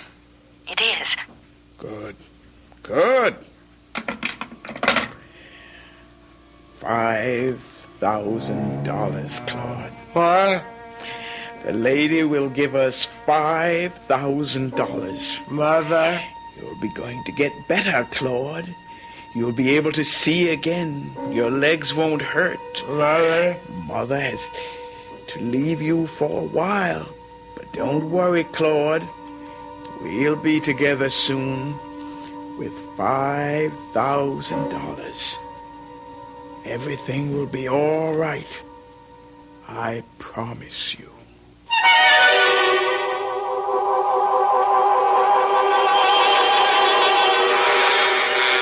Everything will be all right for Mother Love and Claude, and presumably Paula. But when we tamper with the unknown, the results can be very unexpected. I'll return shortly with Act 3.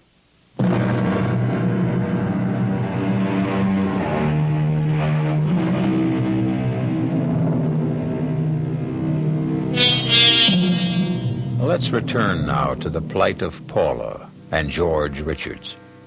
You'll remember that Mother Love told Claude everything would be all right.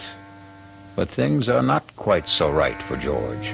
In fact, things for George are getting downright impossible. Paula, I am not going to bed another night with the bird on the dresser.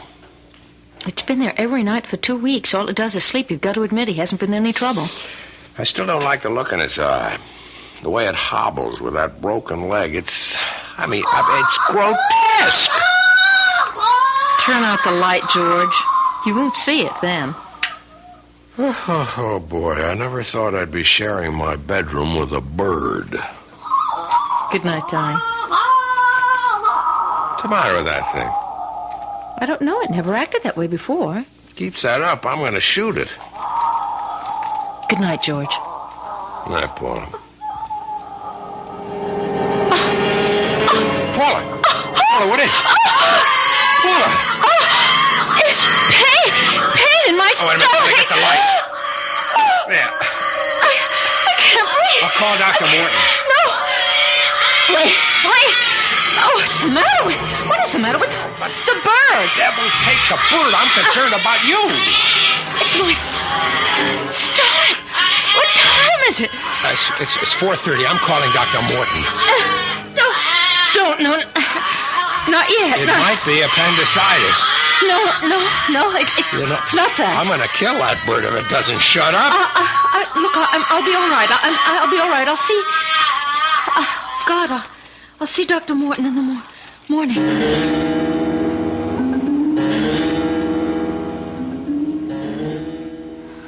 George? Yes, honey.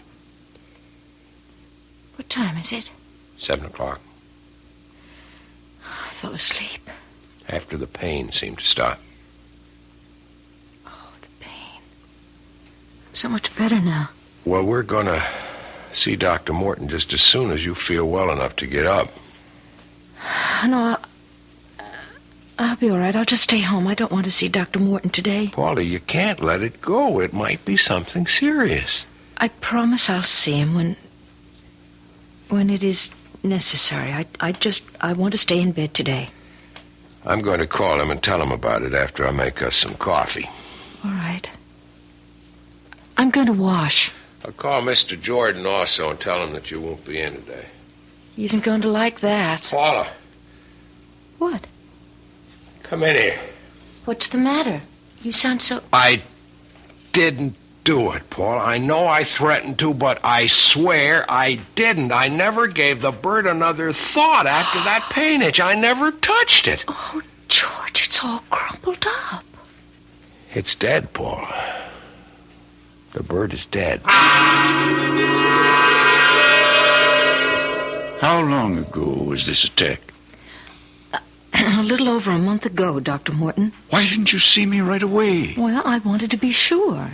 Well, Paula, there are some preliminary signs similar to pregnancy. That's what I thought. I knew it would be. Don't get your hopes up yet, Paula. I told you about the impossibility of your... I know, but I think that... And I said these symptoms are similar to pregnancy. They could be caused by something else. I'd like to run a few more tests. All right, anything that you say, but this time they're going to be positive. I know, Dr. Morton, I just know. A woman knows when life has started within her.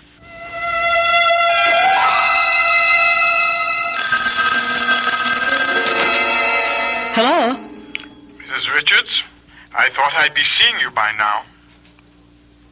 Oh, yes, well, the doctor hasn't confirmed it yet, but But we know, don't we?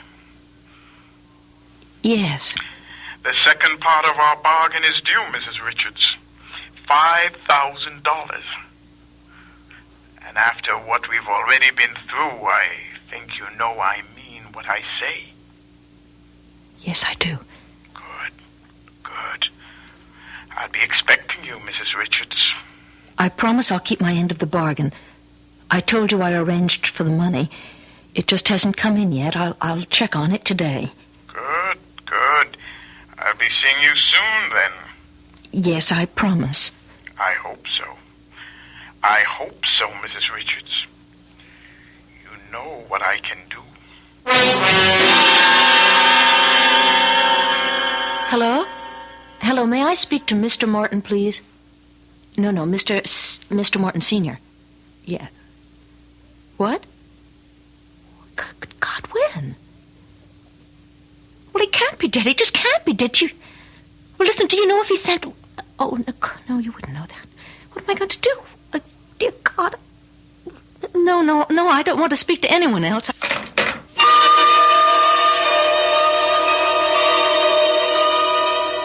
I expected you sooner. I'm sorry. I had to turn to another source for the money. It doesn't matter. You're here with it now? It's all there. Good. We're almost even then, eh? I hope so. You don't sound grateful, Mrs. Richards. You wanted a child, and you are pregnant. You should be grateful. I have lost my son. Oh, I'm so sorry. Claude is dead. But he was so ill, perhaps it's better. Part of this will pay for the funeral. The rest is for the future. I really must go now. Of course. Go. And good fortune. You won't need the amulet anymore. Save it as a souvenir. And I'll be seeing you when the baby is born.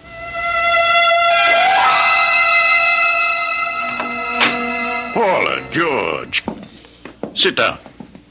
Well, I'm sure glad Paula's finally decided to have you check on those stomach pains, Dr. Morton. When I examined her last week... Last week? I didn't tell you, George. I wanted to be sure first. Sure what? I'm going to have a baby.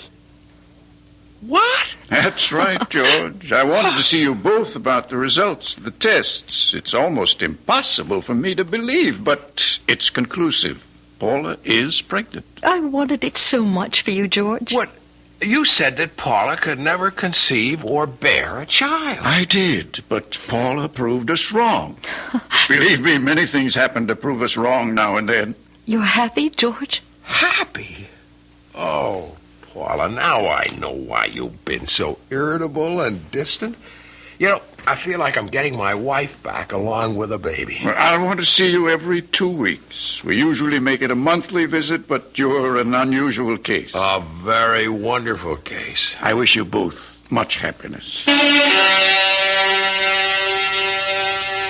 You wanted to see me, Mr. Jordan? Yes, Paula. How are you feeling? I think full is the word.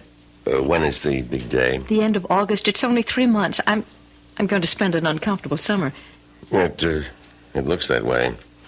I don't know any way of saying this, Paula, other than just coming right out with it. You know we were audited last month at the end of the quarter. Yes. The auditors found a shortage of $5,000. I'll have to have an explanation. Yes, I suppose you will. Now, I know there must be a reason, Paula. You've worked for me for 5 years. Never a mistake. I'm going to tell you the truth. I just hope that you can believe it. Why shouldn't I?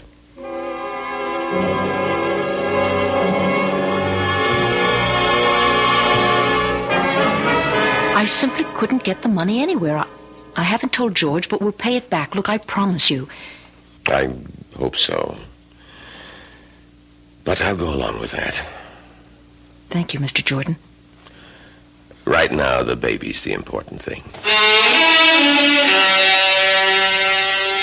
George, it's time. I know it. I'll get Dr. Morton. I'll get the suitcase. Congratulations, Dad. Everything's all right. Paula? Paula's fine. Boy or girl? Only the mother can tell you that. Go on in. Paula, honey. George, isn't he beautiful? I've already named him George Jr. I hope you don't mind. Mind? Oh, no. Honey, honey, honey.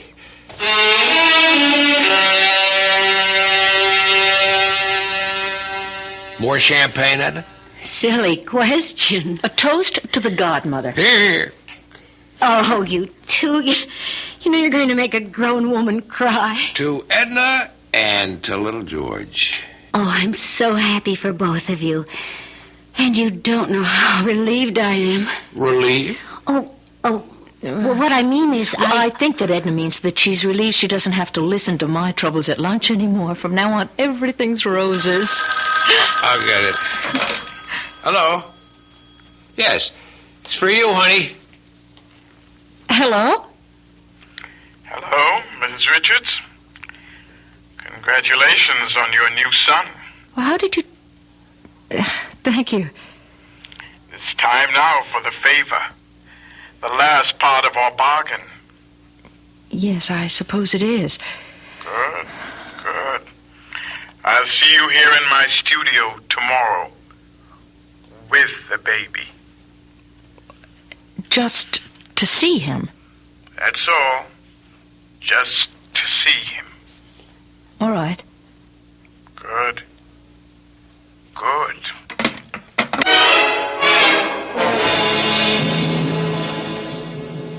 Come in. I don't want to seem rude, but I'd like to get this over with just as quickly as possible.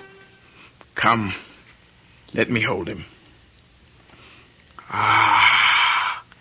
There we are. What a fine, healthy boy. Aren't you, Claude? Such a fine, strong legs now. They don't hurt anymore, do they, Claude? Give me back the baby. Mother told you everything would be all right, Claude. Mother, is that you, Mother? Yes, Claude. Oh, my God. My God, what is it? Mother told you that you'd be away for a little while.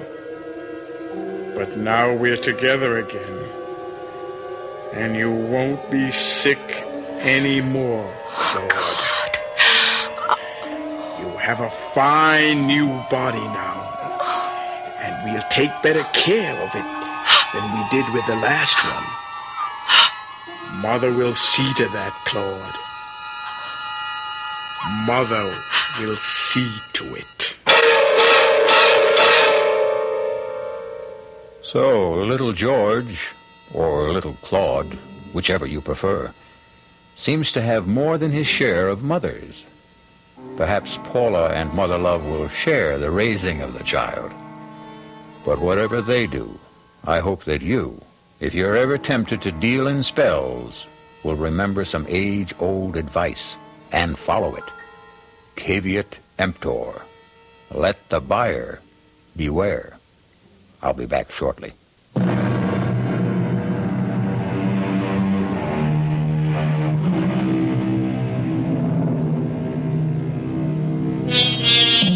Ah, sweet mystery, magic, mysticism. These are the ingredients we mix well, chill, and serve nightly on Radio Mystery Theater. Come and enjoy our hospitality again when malice heads the menu and menace is our mead. Our cast included Joan Hackett, Vinette Carroll, Mason Adams, Leon Janney, Evie Juster, and Roger DeCoven. The entire production was under the direction of Hyman Brown. This is E.G. Marshall inviting you to return to our Mystery Theater for another adventure in the macabre. Until next time, pleasant dreams.